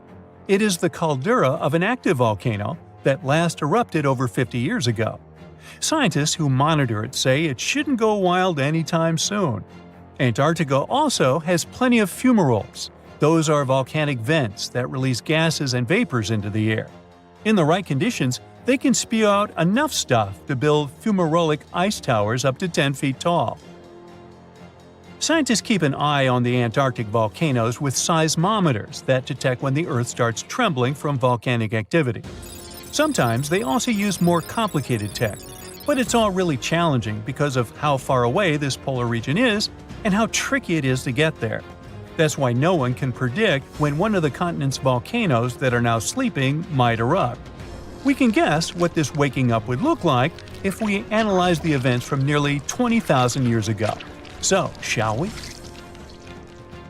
One of Antarctica's sleeping volcanoes, Mount Tecate, had a series of eruptions and spewed out a good amount of halogens rich in ozone back then. Some scientists say these events warmed up the southern hemisphere. Glaciers started to melt and help finish the last ice age. For these events to repeat, we'd need a series of eruptions with substances rich in halogens from one or more volcanoes that are now above the ice. It's an unlikely scenario, but since it already happened in the past, it's not completely impossible. As for volcanoes hiding under a thick layer of ice, it looks like their gases would hardly make it to the atmosphere, but they would be strong enough to melt huge caverns in the base of the ice and produce a serious amount of meltwater. The West Antarctic ice sheet is wet and not frozen to its bed, so this meltwater would work as a lubricant and set the overlying ice into motion soon. The volume of water that even a large volcano would generate in this way is nothing compared to the volume of ice beneath it.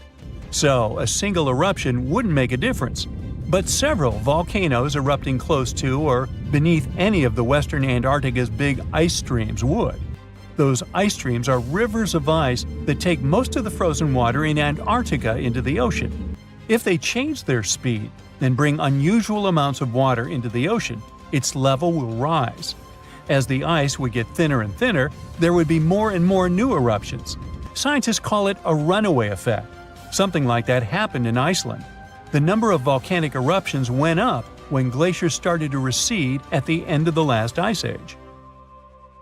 So, it looks like, for massive changes, several powerful volcanoes above the ice with gases full of halogens need to get active within a few decades of each other and stay strong over many tens to hundreds of years.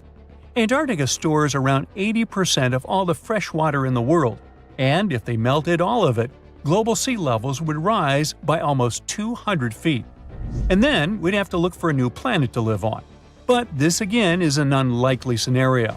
It's more likely that the eruptions under the ice will lubricate ice streams and seep water into the ocean, but it wouldn't be the end of the world. A super strong, super angry supervolcano could do it though, and it has already happened in the past. Over 200 million years ago, the world went through a major makeover with not one, not two, but 4 massive volcanic eruptions in huge pulses.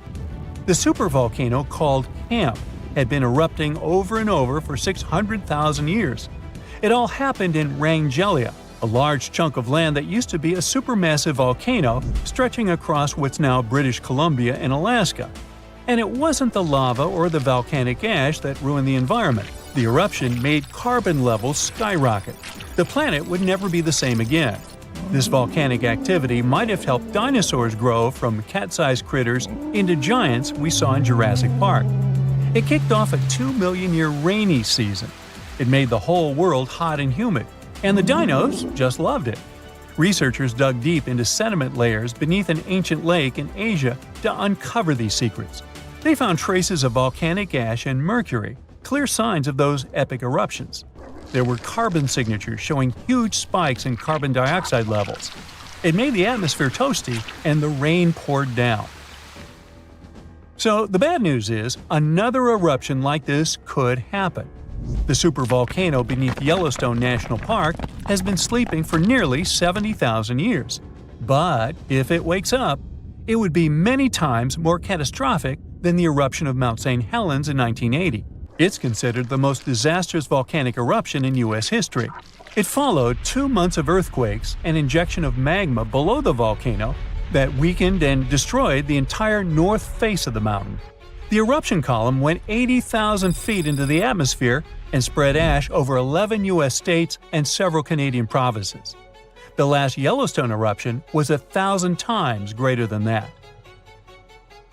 The ground above Yellowstone sits on a hot spot made of molten and semi-molten rock called magma.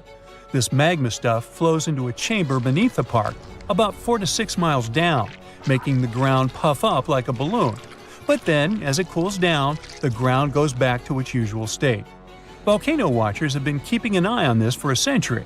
They noticed the ground lift up about 10 inches around 20 years ago, but since 2010, it's been going back down.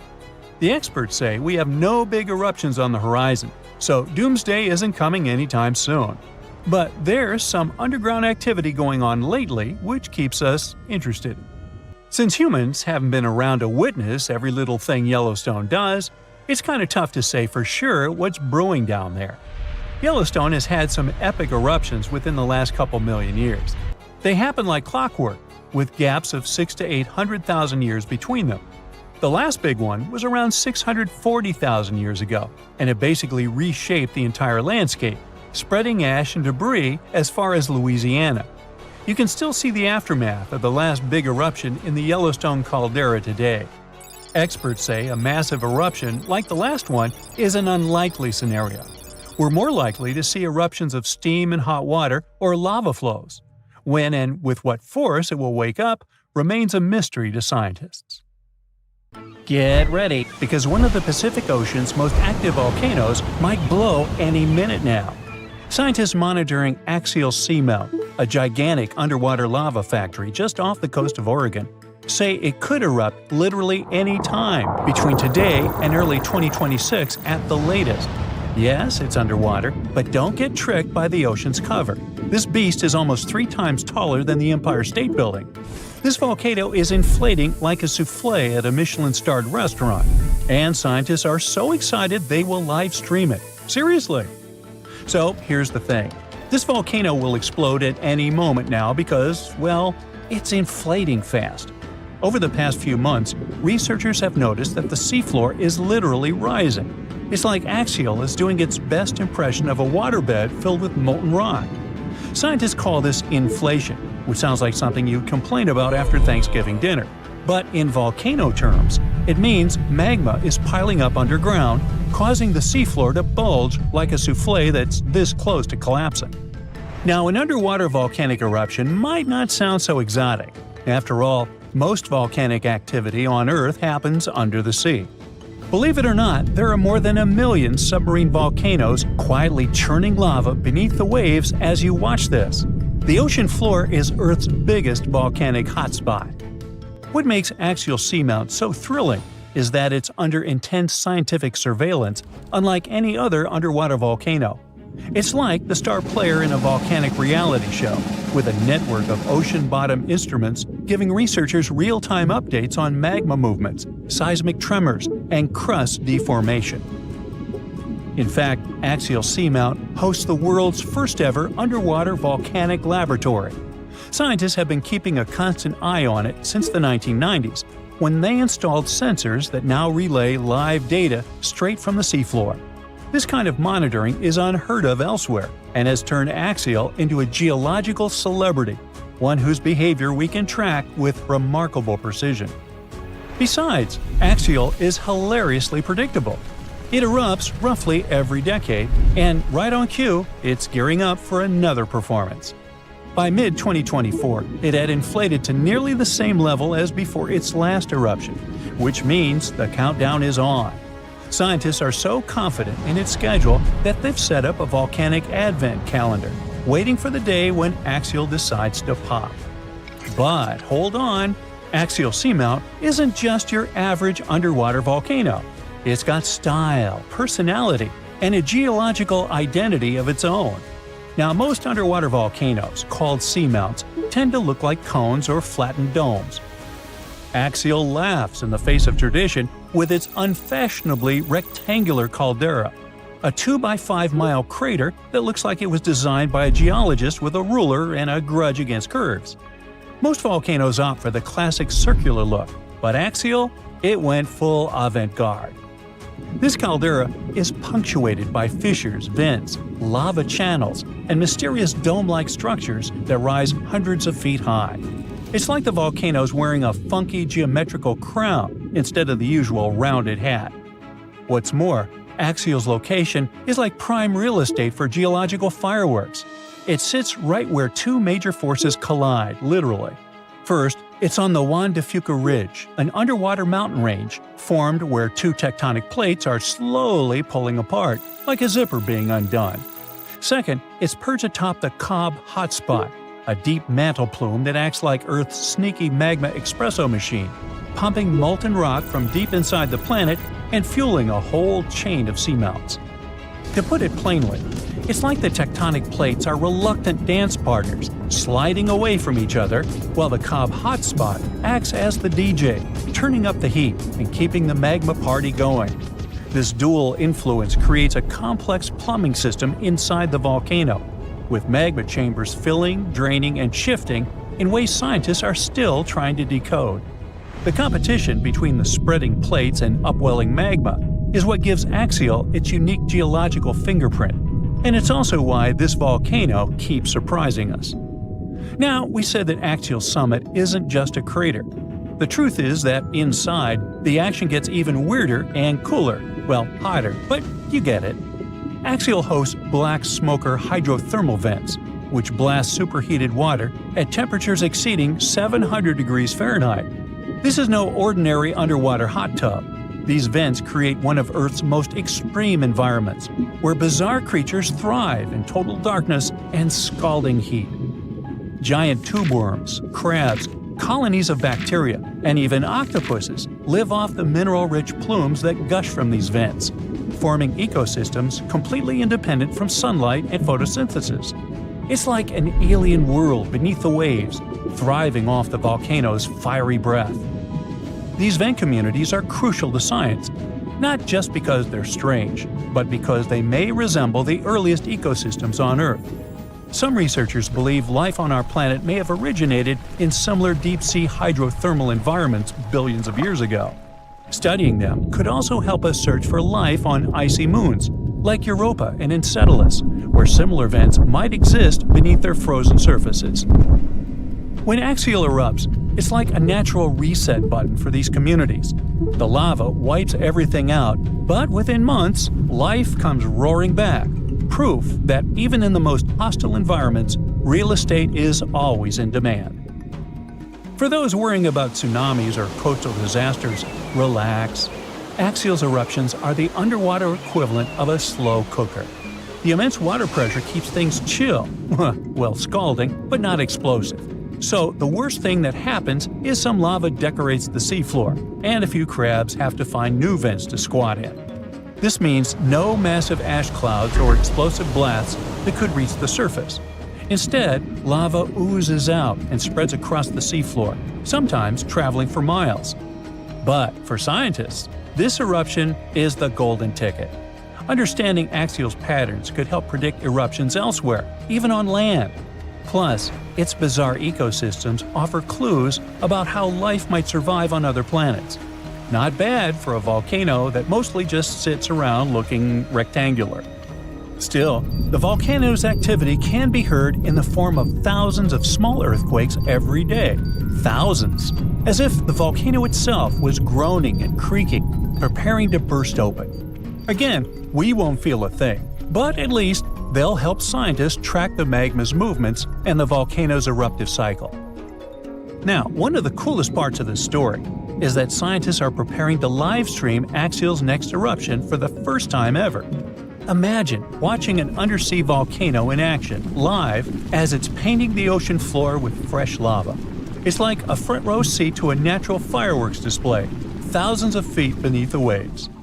The live stream will come courtesy of the Ocean Observatory's initiative, which maintains a series of fiber optic cables linking Axial's instruments directly to shore. It's the Wi-Fi of the deep sea, and it's about to broadcast molten rock in HD. And there's another twist. Scientists have noticed a curious pattern in Axial's eruptions.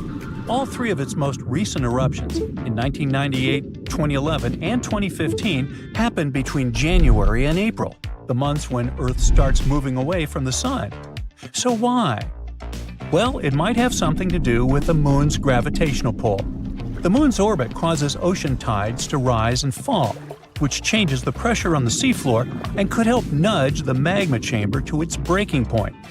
I guess the Moon isn't just a romantic light in the night sky. It might be the ultimate volcanic whisperer.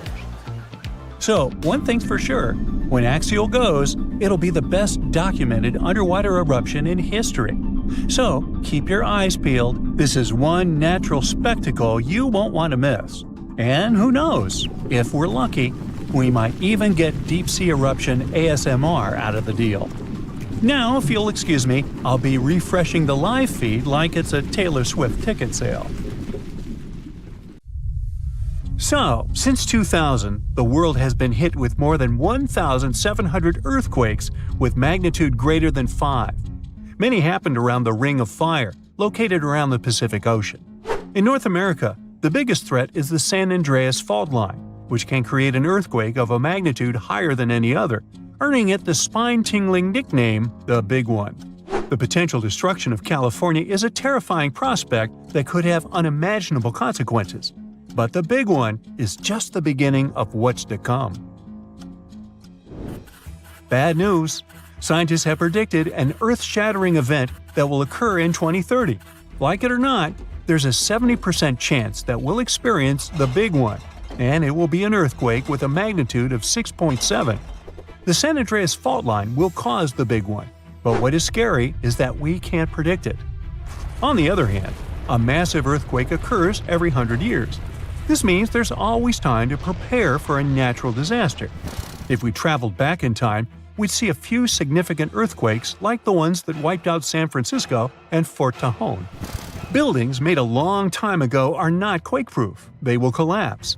Even if they survive, you should not enter them. But buildings are not the most dangerous part. You should watch out for electrical lines and gas pipes. Your hill house might be lovely, but it is extremely unsafe. During quakes, the hill can turn into a massive landslide that will destroy everything in its path. Say goodbye to road trips because all the roads will be ruined. You should have some spare water and food since you won't be able to go to the supermarket. This disaster won't be cheap. It will cost the U.S. around $200 billion to recover from the quake. At least the earthquake will not trigger tsunamis. But there's something it can cause more damage than the Big One. The notorious Cascadia subduction zones start in California and ends up all the way in Vancouver, Canada. The San Andreas Fault Line is nothing compared to this zone. It can wipe the whole coast off the face of the Earth, an example of hyperbole. Subduction zones are tectonic plates forced to be one under the other and constantly pulling apart. One is called the North American Plate and the other is the Juan de Fuca Plate.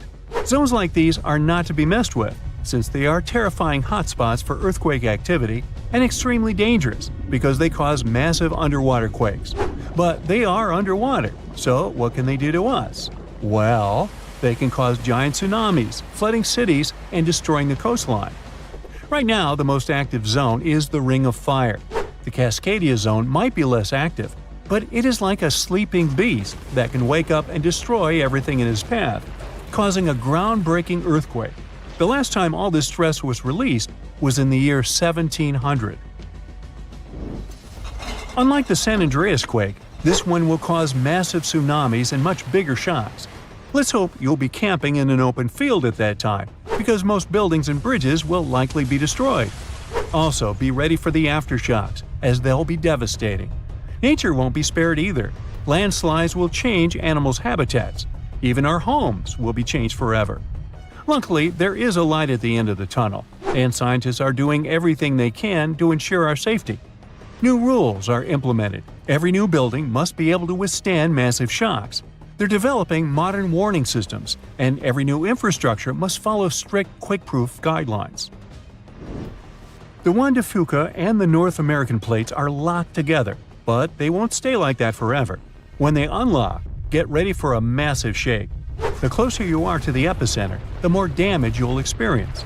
But even if you are lucky to be far away, you may still feel the ground shaking for some time.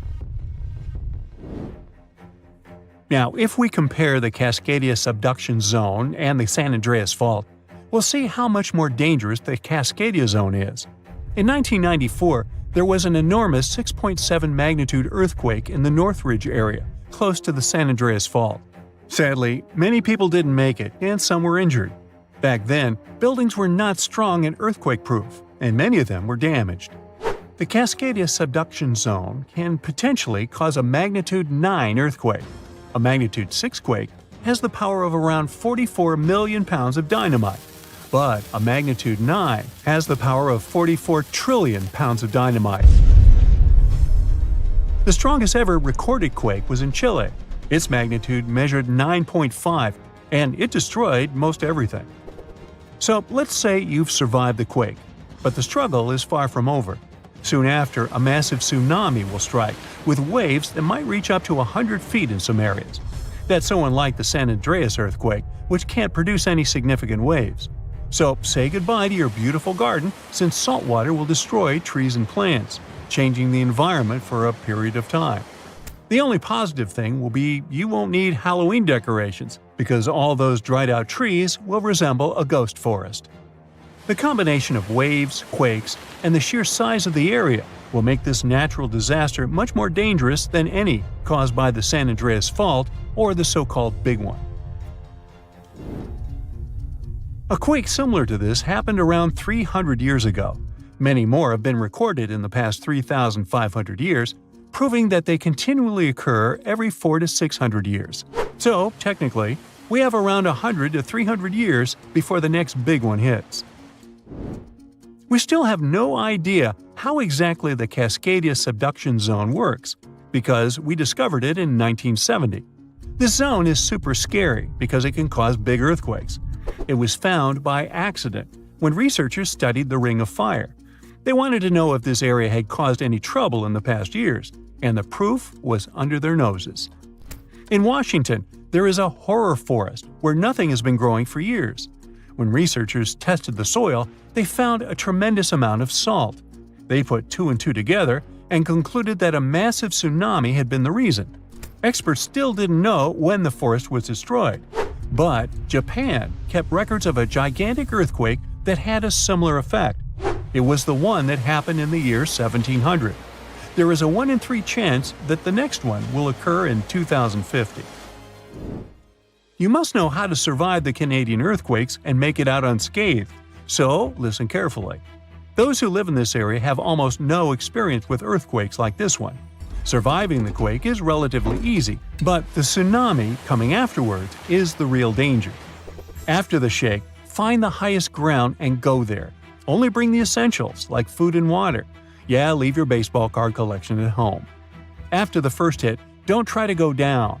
Seismologists say that most likely there will be a few more waves, and they have proven this. On the 22nd of May 1960, seismologist Jerry Eston and his 4 friends went to Hawaii to see an expected tsunami that was to happen around midnight. They set up their gear on Wailuku Bridge with an escape route planned. This bridge had been destroyed in the previous tsunami, but the new one was much taller and better. After midnight, the water was 4 feet above the average level.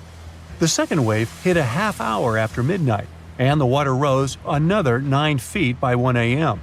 The water started going down and dropped by 7 feet, but the horror was far from over. Next, they saw a wave that was around 20 feet tall. This shows us that tsunamis are unpredictable, and we should listen to experts to stay safe. A magnitude 15 earthquake has the potential to completely destroy our planet and evaporate all the water in a matter of seconds, leaving Earth uninhabitable. Over 500,000 earthquakes happen annually, but none have a magnitude of 15. 90% of quakes occur in the terrifying Ring of Fire zone located around the Pacific Ocean. The ground there is like jello. It shakes almost constantly. The most powerful earthquake to have ever struck Earth had a magnitude of 9.5. That much power can lengthen or shorten the day. But there's probably an earthquake in the confines of your own home now caused by a speck of dust landing on a table. But it has a power of negative 15 magnitudes. Earthquakes happen when tectonic plates move. They're like Lego pieces that are not properly secured, and when they move up, down, or hit one another, the ground also moves, triggering earthquakes. This tectonic energy acts like a battery. It stores energy for a long time, up to 500 years. When this stored energy is released in a sudden burst, the consequences are horrifying. Even the strongest structures submit to this relentless force that leaves a trail of destruction in its path. In some instances, earthquakes can even trigger tsunamis, amplifying the chaos. Such a crazy amount of power can split the ground open and cause severe damage.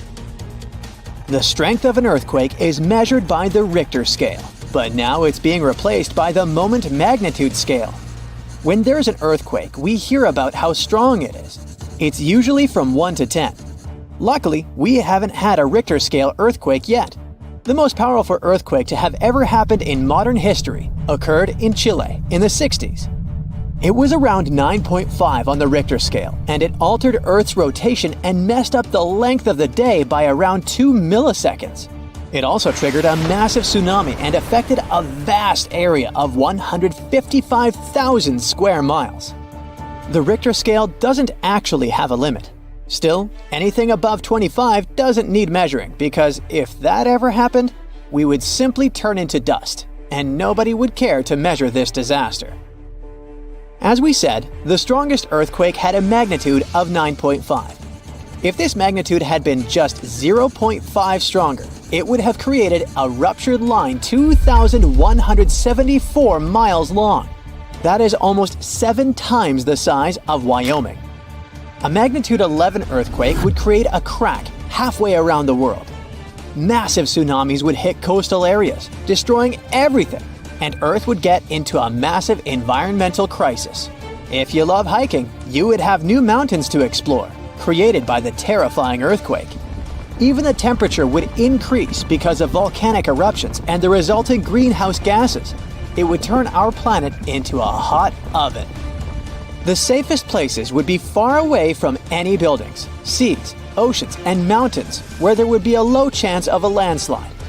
Countries unprepared for earthquakes would be totally destroyed, and cities would turn into piles of rubble and dust.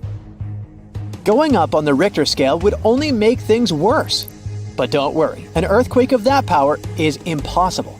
Earth's crust doesn't have enough energy to produce such earthquakes. But there is something that has much more power and can produce mega earthquakes. Asteroids are powerful enough to destroy our planet, as we all know from the dinosaur era. That asteroid was around 6 miles long and it caused massive damage to the planet. It triggered earthquakes that shook the ground constantly for months. These terrifying quakes were about 50,000 times stronger than the Chile earthquake. They also triggered a tsunami that was 30,000 times more powerful than the Indian Ocean tsunami. And the latter was one of the most devastating tsunamis to have ever struck Earth. The earthquakes caused by the asteroid had a magnitude of 11, making it the most powerful and scariest natural disaster ever. And let's hope it stays that way. The Indian Ocean tsunami affected only certain areas of the world. Meanwhile, the asteroid tsunami affected every part of the world and had 33-foot-tall waves. Even if you had traveled to the most remote place on Earth, you wouldn't have been able to hide from this Grim Reaper. A 15-magnitude earthquake wouldn't be 15% stronger than the Chile earthquake. The scale doesn't work like that. It would be around 100 million times more powerful than a 9.5 magnitude quake. It could make all the water on Earth evaporate, leaving us devastated and without any H2O to survive. All ecosystems would collapse. All food chains would be broken. And only some super strong bacteria would probably survive the impossible. That is only a fraction of the frightening things that could happen. The ocean is like the AC for our planet. Without it, Earth would be super hot. The ocean also serves as a shield from the sun's powerful rays. It acts as a heat absorber and cools Earth. Scientists think that the most dangerous thing would be the inability of Earth's crust to survive the violent shakes of the 15-magnitude earthquake. If our planet miraculously survived and didn't turn into dust, there would be massive openings in its crust. The ground would become gelatinous. It would randomly move up, down, left, and right, and no building would survive that. Our civilization would be brought back to the Stonehenge era. Tectonic movements like this are devastating. A similar thing happened in Japan when tectonic plates moved 165 feet from each other and then snapped back together, creating a 9-magnitude earthquake. No place on Earth is immune to this bone-chilling natural phenomenon. Still, certain places have higher chances of being destroyed than others, like the Ring of Fire, where 90% of earthquakes happen. This is a place where earthquakes are almost everyday occurrences. The Ring of Fire is located in the Pacific Ocean. It forms a ring around the continents that surround the Pacific. There, several tectonic plates meet, creating highly unstable ground. To make the problem much more terrifying, 75% of active volcanoes are located in this area. 90% of dormant volcanoes are also there, making this place extremely dangerous. Scientists carefully study this region to find a way to predict when the next earthquake might strike. The Ring of Fire is not the only place at risk of earthquakes. In California, along the San Andreas fault line, 2 tectonic plates have been storing power for more than 200 years. The San Andreas Fault is 715 miles long and has the potential for a massive earthquake. This region has its fear of violent earthquakes like the one that happened in San Francisco in 1906. It had a magnitude of 7.8 on the Richter scale. Scientists' predictions are terrifying. They say that the chance of a 6.7 magnitude earthquake is very high in the area. If all hell starts to break loose, you should know how to survive. Avoid anything that might fall on you, like windows, closets, or unstable ceilings. The official phrase from emergency experts is drop, cover, and hold on. Stay low to the ground. Hide under something stable like a table, and remain there until the shaking stops. Make sure to stay in your shelter for another minute or two, just in case there are aftershocks or loose debris. Use your nose and smell for gas. If you do smell it, don't turn the lights on or do anything that might ignite it. Stay strong and be safe. It's 9:59 a.m. when a man is jolted awake in his bed by a powerful, mysterious force. While he's trying to figure out what's going on, a giant 100-foot-tall column of water is already surging toward his hometown. In 20 minutes, most of his friends and family members will lose their lives when a sky-high wall of water sweeps away buildings, trees, and cars. And it can happen to you at any given time. It's the day after Christmas in 2004. Thousands of tourists from Europe and America are enjoying tropical beaches in Thailand, Sri Lanka, and Indonesia when a powerful undersea earthquake strikes off the western coast of northern Sumatra, Indonesia. It's a 9.3 magnitude earthquake, the most powerful ever recorded in Asia. It triggers one of the largest tsunamis in history, the Boxing Day tsunami, which will take the lives of 230,000 people within a few hours. The city of Banda Aceh in Sumatra, Indonesia, home to 260,000 people, is the closest to the earthquake's epicenter. In less than half an hour after the quake, huge 10-story tall waves crash into the city. More than 60,000 people lose their lives immediately. The destruction is so severe that almost no one in its path survives. Next, the tsunami hits Thailand. The waves, rushing at a mind-boggling 500 miles per hour across the Indian Ocean, reach the shores of Phang Nang and Phuket about 90 minutes later. Despite such a significant time gap, both locals and tourists are caught totally off guard. Many beachgoers even walk out onto the beach, curious about the strangely receding sea, only to be overtaken by a towering wall of water. Nearly 5,400 people, including 2,000 foreign tourists, won't survive that day in Thailand. An hour after Thailand, the tsunami hits southeastern India near Chennai. Debris-filled waves push miles inland, taking the lives of more than 10,000 people. Sri Lanka faces even worse devastation. The island will lose over 30,000 people, and hundreds of thousands will become homeless. The tsunami's incredible strength is evident even far away. 8 hours later, it claims its last victims in South Africa, 5,000 miles from the quake's epicenter. There, rogue waves catch swimmers off guard. Researchers from NOAA's Center for Tsunami Research explain that the destruction was due to the sheer power of the earthquake. It originated from a megathrust fault. That's where heavy ocean plates dive beneath lighter continental plates. These faults are the largest in the world and lie underwater. The 2004 earthquake ruptured a 900-mile stretch of the Indian and Australian plates, 31 miles beneath the seafloor. Plus, instead of one quick jolt, the quake lasted for 10 minutes and released an unimaginable amount of energy. During the shaking, massive sections of the seafloor moved upwards by 130 feet. That's a lot. Such a sudden movement set colossal waves rippling across the ocean. Imagine it like dropping a massive pebble into the water. The thing is, tsunami waves aren't like those surfing waves you may imagine. No, they look like a fast-moving whitewater river that floods everything in its way. If you get caught in those raging waters, it's almost impossible to survive. If the powerful currents don't pull you under, floating debris will. That's the reason why, during earthquakes, there are usually many injuries and fewer lives lost. With tsunamis, it's the opposite. There's way fewer injuries than fatalities because it's too hard to survive. Catastrophic tsunamis like the one in 2004 are rare. That's why India and Sri Lanka had no record of such disasters. This lack of experience, combined with the absence of warning systems, made the consequences of the disaster even more tragic. People didn't feel the earthquake because they were far from the epicenter. And with no natural warning signs, no official alerts, and no history of tsunamis, the waves that hit crowded coastlines had devastating effects. By the way, the Pacific Ocean, the largest ocean on Earth, is where most earthquakes and tsunamis occur. Locally damaging tsunamis strike somewhere in this ocean about once every 1 to 2 years. 76% of the recorded fatal tsunamis happened in the Pacific. And 99% of tsunami casualties are caused by local or regional tsunamis, which occur more often and hit quickly.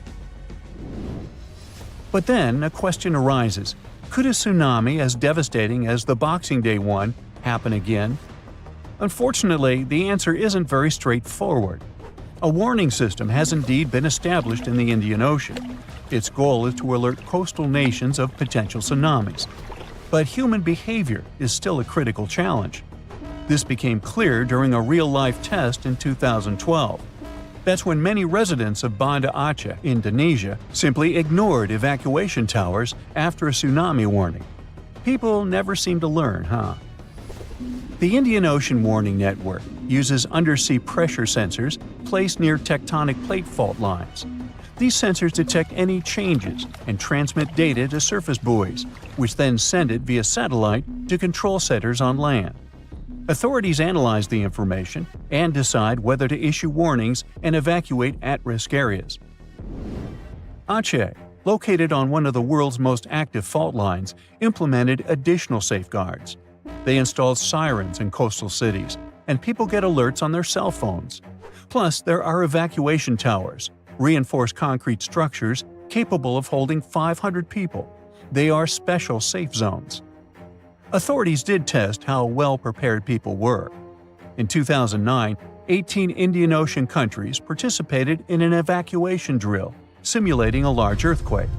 Thousands of coastal communities took part in this drill, and officials concluded that the exercise had been a success. Fast forward to the system's first real test in April 2012. An 8.6 magnitude undersea earthquake west of Aceh triggered tsunami warnings. And even though there were no significant waves, the whole situation revealed critical flaws. Many residents ignored evacuation towers, choosing instead to flee by car or motorbike. This led to citywide traffic jams, with people getting stranded in areas vulnerable to a potential tsunami. It was chaos. Some residents even went back to the beach to look for the signs of a tsunami, which is a life-threatening mistake. So apparently, there is still a lot of work to do when it comes to tsunami survival. But what you need to know by heart is the signs of an impending tsunami. First of all, it's severe ground shaking.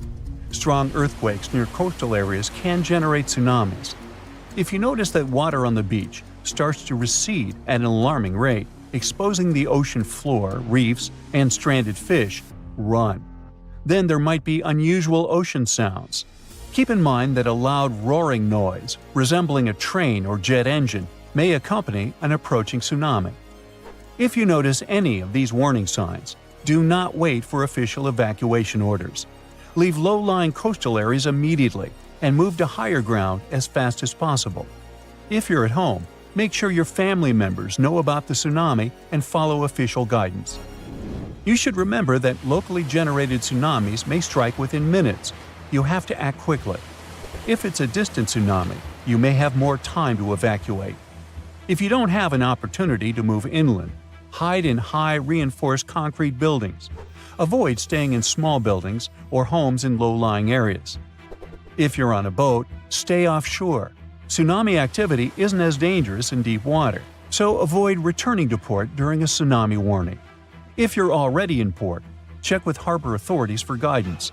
If it's possible to move to deep water, do it in an orderly manner. It may be safer for small boat owners to leave their vessel and move to higher ground. And always, prioritize moving to higher ground over saving your belongings. If you live in a coastal area, you can take some measures to protect your property in advance. Since most tsunami waves are under 10 feet, you may consider elevating your house. It can reduce damage. You can also consult an engineer to assess and reinforce your home. And finally, don't forget to protect outbuildings too, and create fences that will allow animals to reach higher ground. Around 2,500 years ago, an earthquake completely changed the course of one of the largest and most famous rivers on the planet, the Ganges.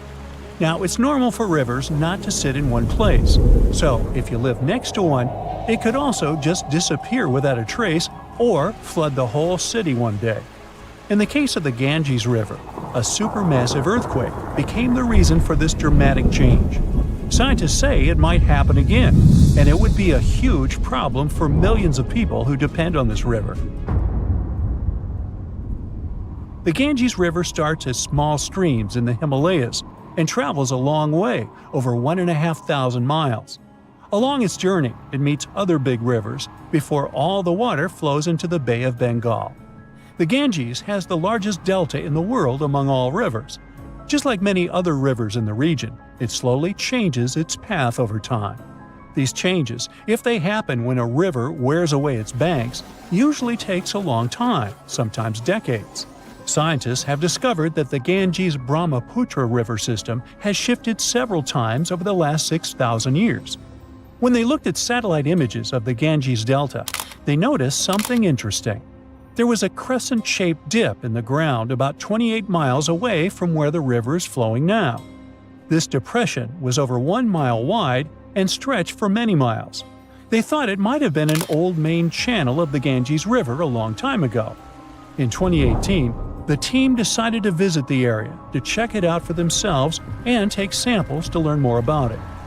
While driving back home, they noticed a pit where someone was digging dirt to create a pond. The next day, they planned to fill it with water, but the researchers spotted something strange in the dirt. There were vertical bands of light-colored sand mixed into the darker mud. These special layers are clues from the past.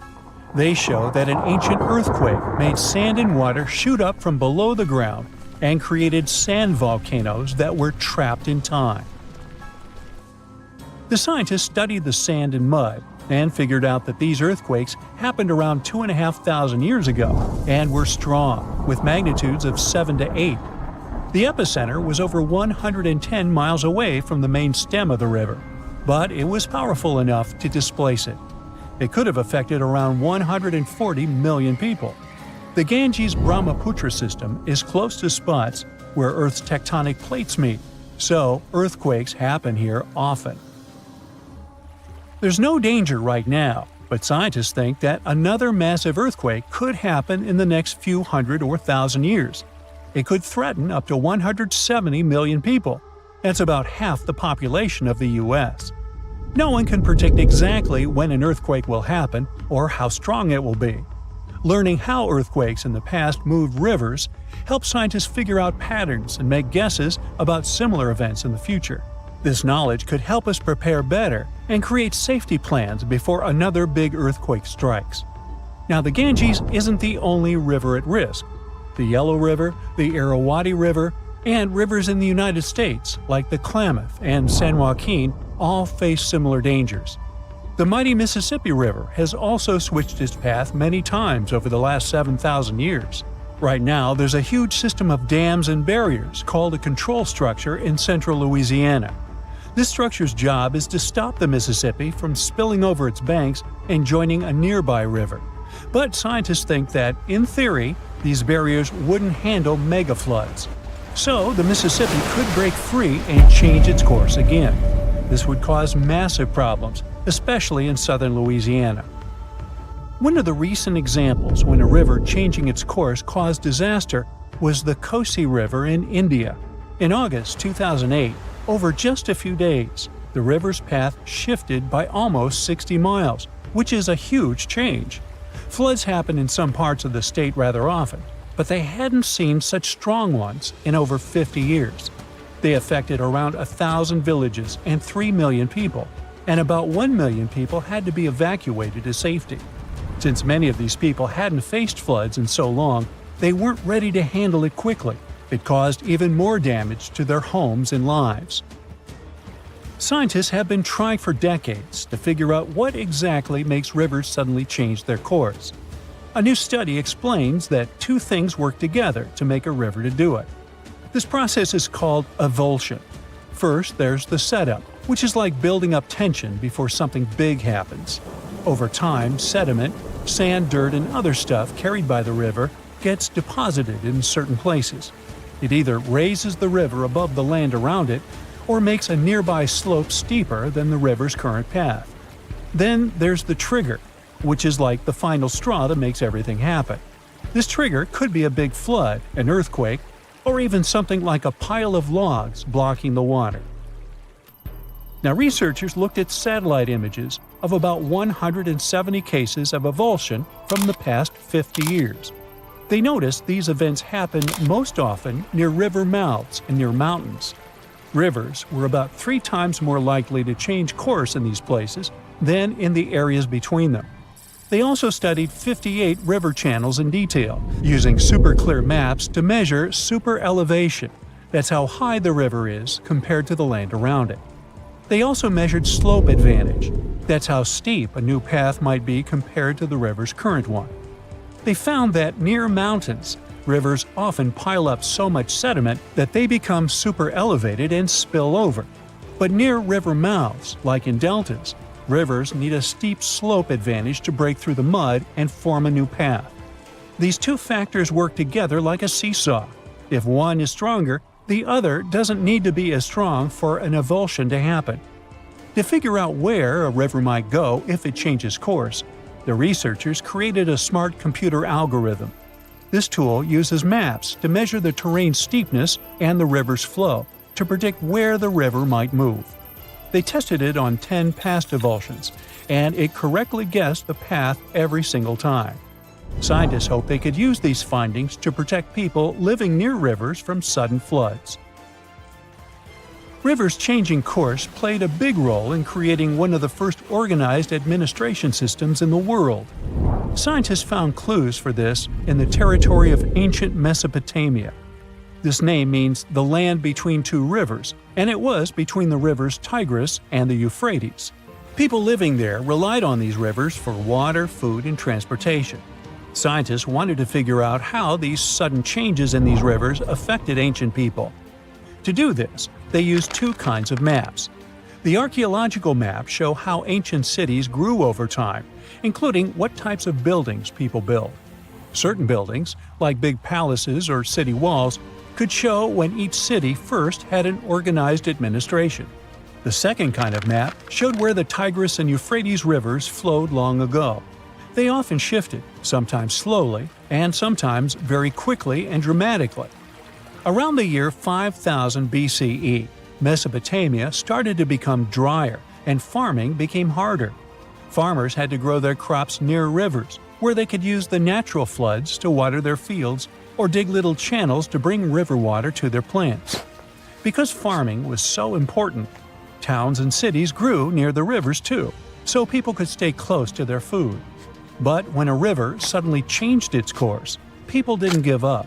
They worked together to dig long canals to bring water from the new river path back to their fields. The canals helped them get water again, and the administration buildings showed they were organizing as a community to solve big problems together. At first, researchers thought their cameras were glitching. It was the only possible thing that could explain the weird view in front of them. Scalding water was blasting upward while cool methane was fizzing out right beside it. Such a combo wasn't supposed to even exist, but it did. Scientists were exploring the ocean floor near Papua New Guinea when they stumbled across a weird deep-sea hotspot. It wasn't like any other hotspot. There, super hot and cool methane-packed gas were bubbling out almost side by side. This almost never happens in nature, so the researchers were pretty shocked.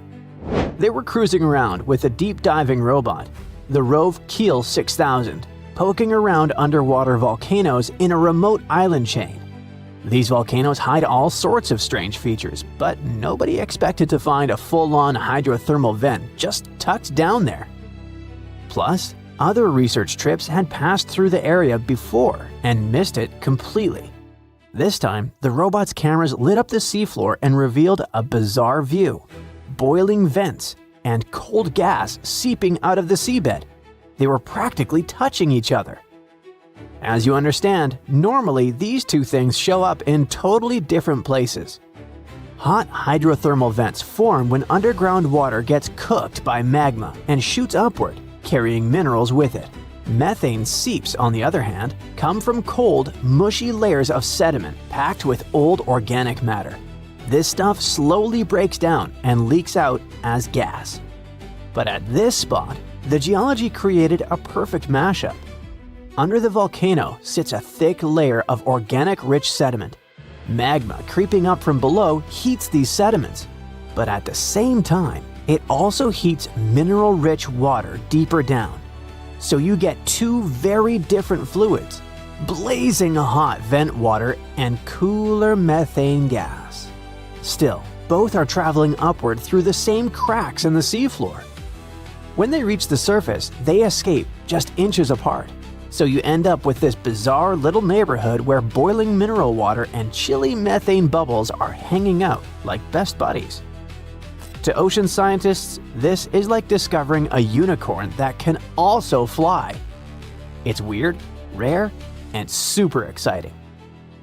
An even more exciting thing is that right next to those weird hot and cold vents, an entire mini-world of creatures has taken over the rocks. The place is packed with huge clusters of deep-sea mussels, long tube worms, little shrimp, and amphipods crawling everywhere, and even bright purple sea cucumbers sitting out in the open. The animals are so crowded together that it's hard to even see the rock underneath. Scientists are pretty sure some of these creatures are totally new to science, but they need a special trip just to identify everything living there. The strange mix of hot fluids and methane-heavy gas also changes the rocks themselves. The methane down there is super concentrated, while hot water coming from deeper inside the volcano brings chemicals with it. Together, they create unusual reactions underground. Because of this, metals like gold and silver have built up in the rocks, along with elements like arsenic, antimony, and mercury. It's like a chemical time capsule. The rocks show signs of an older, super hot phase when precious metals were forming. Today, the vents are cooler, but still active. Now, even though this deep sea area is rare and full of life, it isn't safe. Mining already happens nearby, and waste from the huge gold mine on Lihir gets dumped into the ocean. On top of that, companies have licenses to explore the seafloor for minerals and gas. All of this puts the fragile vent community in danger because many of the animals here can only survive in these exact conditions. So scientists are urging for more research and strong protection plans before this one-of-a-kind ecosystem is damaged beyond repair. This underwater treasure needs to be saved before industry wipes it out. This discovery, though, isn't the only unique ecosystem we've ever found. In January 2025, a gigantic iceberg named A84, roughly the size of Chicago, cracked off Antarctica's George VI ice shelf. This ice shelf is enormous on its own, stretching about 280 miles from end to end and about 820 feet thick. During the Antarctic summer, which is November through late February, the top of the ice shelf melts and forms long, skinny pools called ribbon lakes. They got that name because they really do look like giant icy ribbons stretched across the surface. Once A84 broke free and drifted off, it exposed part of the seafloor that had been sealed away under the ice for who knows how long. It was a place absolutely nobody had seen before. A research team aboard the ship Falkor 2 happened to be in the Bellingshausen Sea at the time. As soon as they got word about the iceberg breaking loose, they ditched their original plan. This was basically the deep-sea version of flipping over a huge rock in the woods just to see what's living underneath it. For 8 days, the scientists sent down their underwater robot, Sebastian, and explored depths of more than 4,200 feet. Down in that freezing darkness, they discovered a hidden ecosystem packed with life. Huge corals and sponges formed underwater neighborhoods that were absolutely crawling with creatures. They were not just barely alive, they were thriving. So yeah, the scientists expected to find something down there, but they definitely didn't hope to spot a full-on underwater city of ancient life. There were sea anemones that looked like tiny fluffy trees, sea spiders marching around like creatures from other planets, ice fish, octopuses, and a whole mix of other animals. The entire expedition was live-streamed to researchers around the world. By the way, the recordings are still publicly available if you're interested. Even cooler, the researchers think some of the creatures they saw might actually be brand new species. That's right, genuinely new species in Antarctica in 2025. A few might live only in this one area, and that makes sense because Antarctica is basically its own isolated planet. It's surrounded by the Antarctic Circumpolar Current, which acts like a giant watery moat that has kept the continent cut off from the rest of the world for millions of years.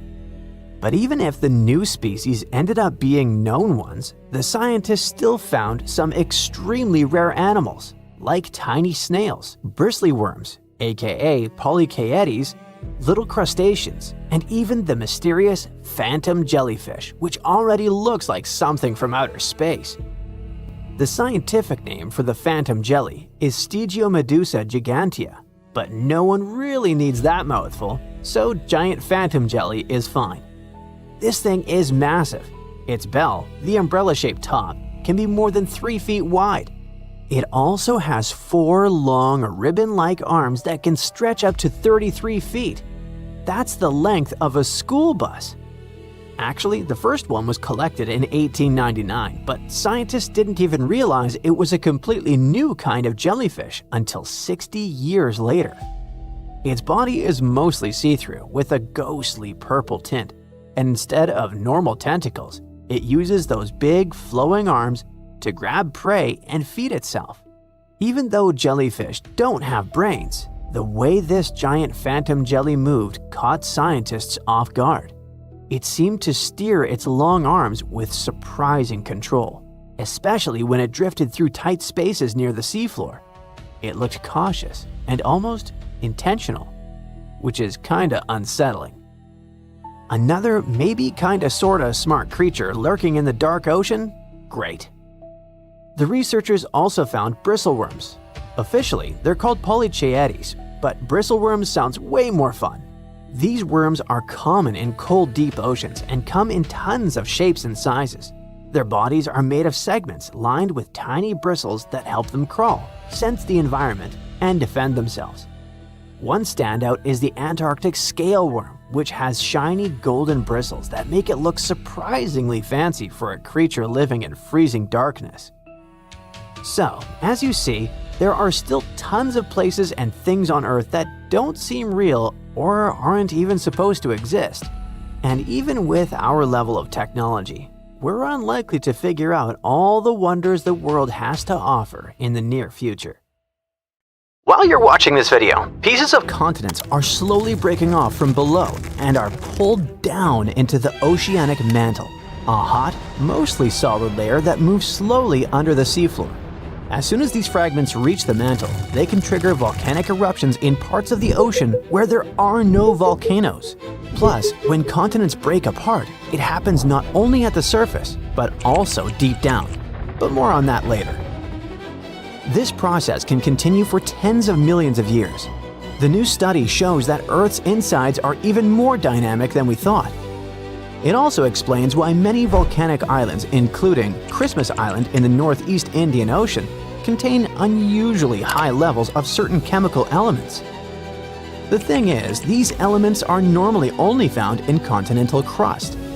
Well, scientists did suspect that these elements showed up because some powerful forces deep inside the Earth took old, recycled pieces of rock and mixed them into the mantle. This process works a bit like when you mix together ingredients for cake batter. But before, researchers believed those elements came from 2 main sources: sediment that sank into the mantle as oceanic plates got pushed down, or from mantle plumes. Those are columns of hot rock rising up from deep inside Earth. However, these explanations don't fit all observations. In some volcanic areas, there's almost no sign that the crust has been recycled. In other places, the mantle seems to cool and too close to the surface to be affected by the rising hot rock. Scientists used to wonder how this could happen. Now we know that some of the material in those regions comes from pieces of continents that sink deep into the mantle, and these pieces affect the volcanoes that form above. The new study also suggests a curious idea. Continents don't just break apart at the surface, they peel away from below too. And this can happen over much greater distances than scientists thought before. Researchers used simulations to figure out how continents and the mantle behaved when stretched by tectonic forces. Their work is built on earlier research showing that when continents split, deep, powerful forces inside our planet create a mantle wave. This wave moves along the base of the continent at depths of about 90 to 125 miles. The wave moves extremely slowly, about 1/millionth of the speed of a snail, and gradually strips material from the roots of the continents. These peeled-off fragments are then carried sideways, sometimes more than 620 miles, into the oceanic mantle. Once there, they can trigger volcanic eruptions in the ocean for tens of millions of years. The research also shows that the mantle continues to feel effects of continental breakup long after the continents themselves have separated.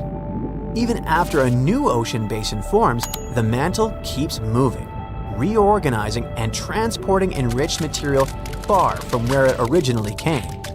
To make this conclusion, researchers studied geochemical data from different parts of the Earth, including the Indian Ocean Seamount province. That's a chain of volcanic formations that appeared after the supercontinent Gondwana had broken apart over 100 million years ago. Their computer models and chemical tests showed that right after the supercontinent Gondwana broke apart, a lot of magma with unusual chemicals pushed up to the surface. Over millions of years, this chemical signature slowly faded as less material came up from under the continent. The most unexpected discovery is that this happened without any help from those deep, hot columns of rock scientists used to think were needed. Now, to get an even clearer picture, let's sneak a peek into our planet's insides. Earth is about 4.6 billion years old. It was born from a huge cloud of dust and gas that slowly cooled, shrank, and hardened into the planet we know today. As it cooled, heavy metals like iron and nickel sank to the center, and lighter, rocky materials floated upward. This created the Earth's layered structure, with each layer having its own unique properties. The crust is like Earth's skin. It's our planet's outermost layer, made of solid rock. It's broken into huge pieces called tectonic plates that slowly drift over time. There are two kinds of crust: oceanic crust and continental crust. The oceanic crust is about 4 to 6 miles thick. It's covered with a thin layer of sediments like sand, clay, and shells. Below that are dense rocks like basalt, rich in magnesium. As for the continental crust, it's thicker than oceanic crust and is located under continents. It's made of lighter rocks than oceanic crust. Beneath the crust is the mantle. It makes up more than 75% of Earth's volume. The top of the mantle is pretty rigid, but deeper down it becomes soft and partially molten, which allows it to flow slowly. This flow is what moves the tectonic plates. At the center of the Earth lies the core. It's made mostly of iron and nickel and has two distinct layers, the outer core and the inner core. The outer core is a liquid layer of iron and nickel. It's insanely hot, up to 10,800 degrees Fahrenheit, as hot as the surface of the sun. The outer core also generates Earth's magnetic field, which protects us from harmful solar radiation. The inner core is solid because of the crushing pressure inside the planet. It's also made of iron and nickel. Now, the Earth's outer shell, called the lithosphere, is made up of the crust and the uppermost part of the mantle. It's broken into large pieces, called tectonic plates. There are a few super large plates and many smaller ones. 6 of the major plates are named after the continents they carry, like the North American, African, and Antarctic plates. But even those smaller plates play an important role. For example, the tiny Juan de Fuca plate is responsible for many of the volcanoes in the Pacific Northwest of the United States. The plates are moving like a jumble of old conveyor belts. They move very slowly, about 1 to 2 inches per year. But over millions of years, this movement shapes the face of our planet. Most earthquakes, volcanoes, and mountain building happen where plates meet, pull apart, or slide past each other.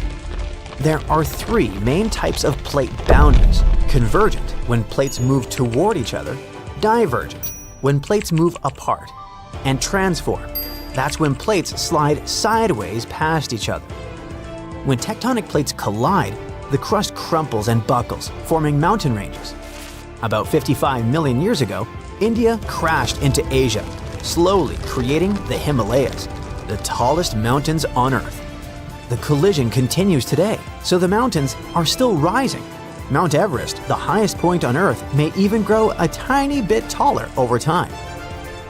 At some convergent boundaries, an oceanic plate dives under a land plate in a process called subduction. The land above lifts up, forming mountains, and the sinking plate melts and triggers volcanic eruptions.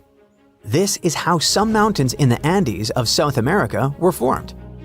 When two oceanic plates collide, one usually slides beneath the other, creating deep ocean trenches, like the Mariana Trench in the North Pacific, the deepest point on Earth. These collisions can also form underwater volcanoes that eventually rise above the ocean and turn into island chains, such as Japan. At divergent boundaries, tectonic plates move away from each other. In the oceans, magma from deep in the mantle rises to fill the gap. This creates underwater mountains and volcanoes along the seam. This process renews the ocean floor and slowly widens the ocean basins. By the way, a single mid-ocean ridge system connects all the world's oceans, making it the longest mountain range on Earth. On land, when plates pull apart, they form giant valleys, such as the Great Rift Valley in Africa. If this stretching continues over millions of years, East Africa could split off to become a new landmass. One famous example of transform boundaries is the San Andreas Fault in California. Unlike convergent or divergent boundaries, transform boundaries usually don't create mountains or oceans, but the grinding motion can cause powerful earthquakes, such as the 1906 earthquake that destroyed much of San Francisco. Wow! Astronomers just discovered that the solar system is moving way faster than it should. One trusted cosmic speedometer says we're cruising at a normal pace. But a new one says we're racing through space at a speed that should not even be possible if our physics are right. So it seems that either something out there is pulling us, or one of our basic ideas about the universe is seriously wrong. Now, when we move, things in front of us react more than things behind us.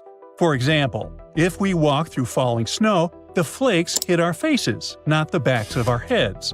Ride a bike, and the air pushes harder in front, while the air behind feels calm. The front gets busier, the back gets quieter. That difference alone is enough to tell our brain that we are in motion. In cosmology, this front versus back pattern has a technical name. It's called a kinematic dipole. Astronomers use this principle when they measure how fast our solar system is moving through space. To do this on a cosmic scale, astronomers look at the sky the way we look at the world when we start moving. Only instead of snowflakes or air, they use distant galaxies. These galaxies sit so far away they barely change over billions of years. So they work like tiny markers frozen in place, perfect for spotting the difference between what's in front and what's behind. If the universe is smooth on the biggest scales, you'd expect the number of galaxies in each direction to be about the same. It doesn't really matter where the Milky Way is pointing or how we're spinning. The sky should balance out. But if our solar system is moving, one side might seem a bit more crowded because we're flying into it. It's the same trick as noticing more rain hitting the front of your jacket when you run forward. So, astronomers created huge maps of the sky using radio telescopes, which are good at picking up galaxies that shine in radio waves. Radio waves travel through dust, so the view stays clean. They counted how many radio galaxies appear in every direction to see if one side of the sky really is busier than the rest. And that's when they noticed something strange. The side of the sky we're moving toward was much more crowded than expected, like someone stuffed extra galaxies into that patch. This could mean we're moving faster than the standard model allows, or the galaxies are unevenly spread. We already know our motion from another source, the cosmic microwave background. It's the leftover glow from the Big Bang, and it works like a giant universal speedometer. For decades, it's given us a stable measurement of how fast the universe is moving. But this new result does not match that value at all. That extra crowding in the sky isn't supposed to exist at that level. Our best model of the universe says that when we zoom out far enough, the cosmos should look smooth and even. This result makes scientists scratch their heads. The pattern in the radio galaxy map was much stronger and more lopsided than expected. It lined up almost perfectly with the direction we're already moving. as if something out there was pulling harder than anything we've put into our models. Now, scientists just didn't look at one map and call it a day.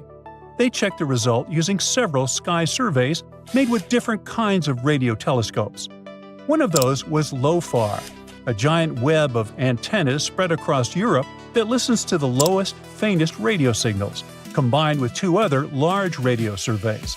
It's like taking 3 pictures of the same scene using 3 totally different cameras. If one of them added a strange color or distortion, the other 2 would catch it. But here, all 3 showed the same odd result. The dipole they measured is about 3.7 times stronger than what the standard model of the universe predicts. That's not a small calibration problem. That's a "your calculator must be broken" kind of difference. To understand how impossible this is, imagine checking 2 speedometers at the same time. One of them is the reliable one we always trust. That's the cosmic microwave background in this situation. It says we're moving at a normal speed.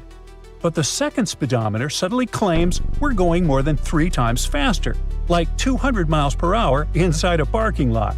We would know something was off. Both readings can't be right. This is the problem. The CMB gives a solid decades-old speed, but the new radio galaxy result is showing something different. 2 measures that should match are telling very different stories. So, what could be the reason for these broken calculations? Well, one idea is that the universe is not as smooth or even on large scales as our model assumes. We expect that if we zoom out far enough, everything should start looking roughly the same. But this result hints that the large-scale universe might be more uneven than that. Maybe some huge regions are a bit richer in galaxies, while others are emptier, and those differences add up across the sky, creating a dipole stronger than the standard model predicts. If that is the case, the extra radio galaxies are not a mistake. They are a sign that the cosmos does not follow the straightforward pattern our model assumes. Now, another idea is that something genuinely huge and nearby might be pulling on our whole region of space. No, sadly, not some giant space monster messing with our system from another dimension. The universe already has giant walls of galaxies, long chains of superclusters, huge clumps of dark matter, and massive empty voids that stretch for hundreds of millions of light-years. These things are so large that they can change how entire regions of space move. It's not a sudden yank, more like a slow, constant tug on everything nearby over a very long time. If there's something like that close enough, we can't see it. A wide stretch of space is hidden behind the Milky Way's own dust and bright stars. Astronomers call this the zone of avoidance because our telescopes can barely look at what sits behind that glowing band. We already know there's a large concentration of mass in that blocked region called the Great Attractor, which was my nickname in high school. And some researchers think something even larger could be sitting deeper in the same direction. Now, if that's true, then the strange pattern we see in radio galaxies might not be a mistake. It could be the first hint that something huge is tugging on our whole galaxy region, and we simply haven't mapped that part of space yet. Finally, the third idea is that something is off with the model we use to describe how the universe works. A model is just a big set of rules, like a recipe. Our current one explains dark matter, dark energy, how galaxies spread out, and how the cosmos changes over time, and it expects the universe to behave in a smooth, predictable way on huge scales. The radio galaxy result does not fit that picture. It behaves like a number that refuses to match the rest of the equation, so scientists have to take it seriously. It could mean that matter and energy spread across space in a way we did not build into the model. That would not break physics. It would just mean the rules need an update. So, what happens next? A bunch of powerful new surveys are coming online, and even though they weren't built specifically to solve the dipole problem, they're going to be extremely useful for checking it. The Square Kilometer Array and the Rubin Observatory are all going to map galaxies in way more detail than the older surveys we use now. With cleaner, deeper data, These instruments may help us determine whether the strong dipole is real or fades away when we look at it with better tools. None of these are special missions made just for this question, but the next round of observations will test it naturally. If this strange motion turns out to be real, then something big is shaping our whole region of space. If it's not, then we just learned something important about how easy it is to fool ourselves with patterns in the sky. Either way, we get one step closer to understanding the universe and its puzzles. This is a typical crater on the Moon. It's here because, once upon a time, an asteroid crashed right into it. Yep, a lunar crater forms when an asteroid, meteoroid, or a comet slams into the Moon's surface. And as you can see, it's happened a lot. But one crater formed in a very different way. But then, how did it form? Well, let's rewind a bit. There's a widely accepted hypothesis that the Moon itself is a product of collision, just like all these craters. But that collision was way tougher. It happened over 4.5 billion years ago when a huge Mars-sized planet called Theia crashed into Earth. That event threw a bunch of debris into orbit. Eventually, it came together to form the Moon. Now, for a while after that, the Moon was basically a giant ball of lava. But because the early Moon was very close to Earth, our planet's gravity kept squeezing it, making it even hotter. In the end, though, the Moon drifted farther away, cooled down, and formed a rocky crust. Now, moving on, about 4.3 billion years ago, an asteroid the size of a small country, like Nepal, way bigger than the one that wiped out the dinosaurs, slammed into the Moon's far side. It left an enormous crater called the South Pole Aitken Basin. It's up to 5 miles deep and about 1,500 miles wide. For comparison, that's roughly the distance from New York to Dallas and deep enough to swallow Mount Everest. Now, scientists think that impact may have dug up and scattered some ancient stuff from deep inside the Moon. A mixture of materials nicknamed creep, short for potassium, rare earth elements, and phosphorus. It's like a chemical time capsule from when the Moon was still a lava ocean.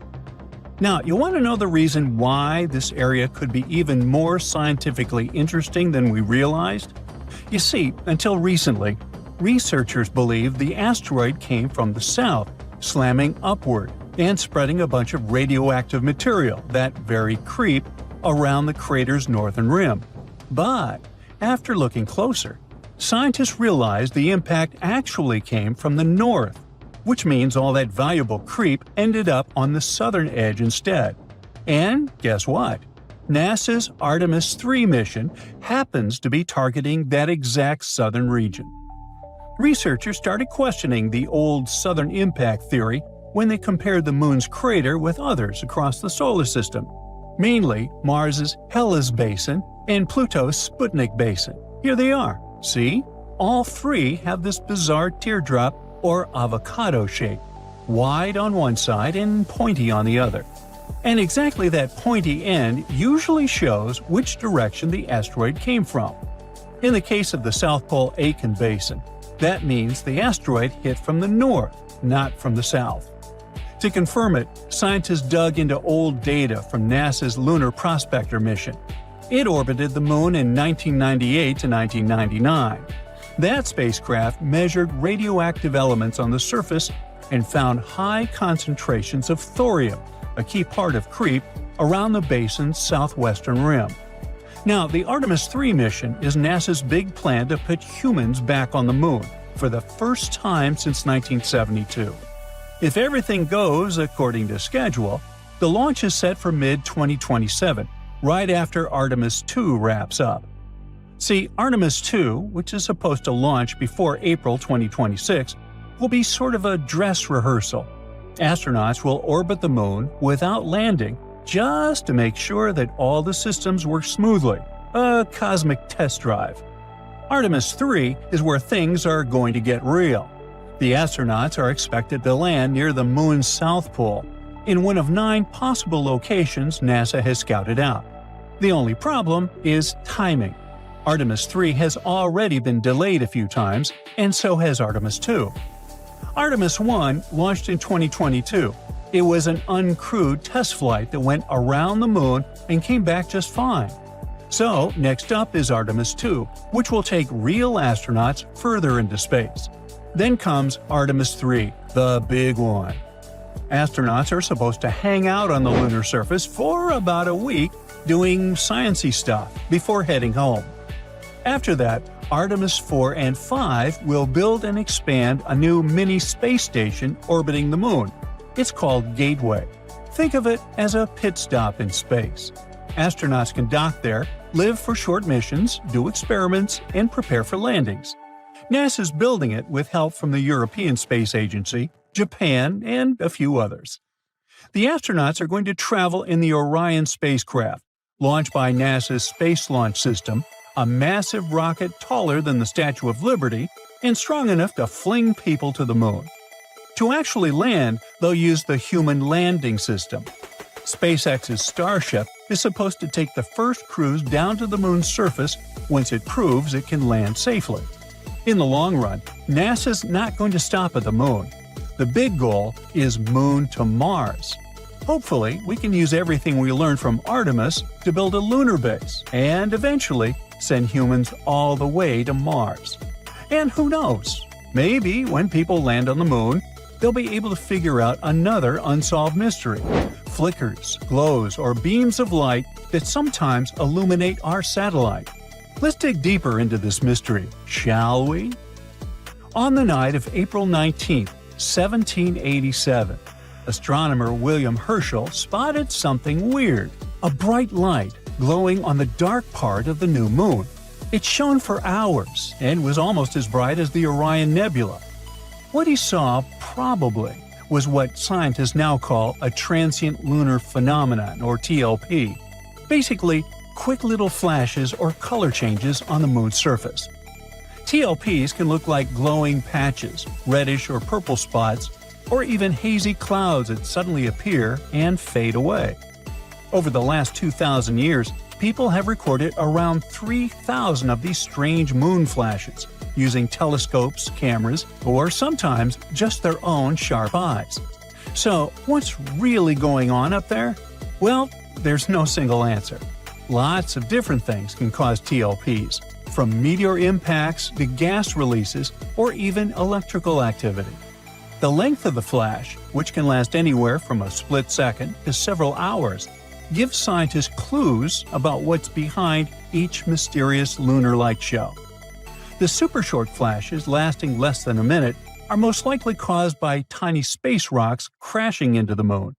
Even a meteoroid, the weight of a billiard ball, can hit the lunar surface hard enough to make it glow for a split second.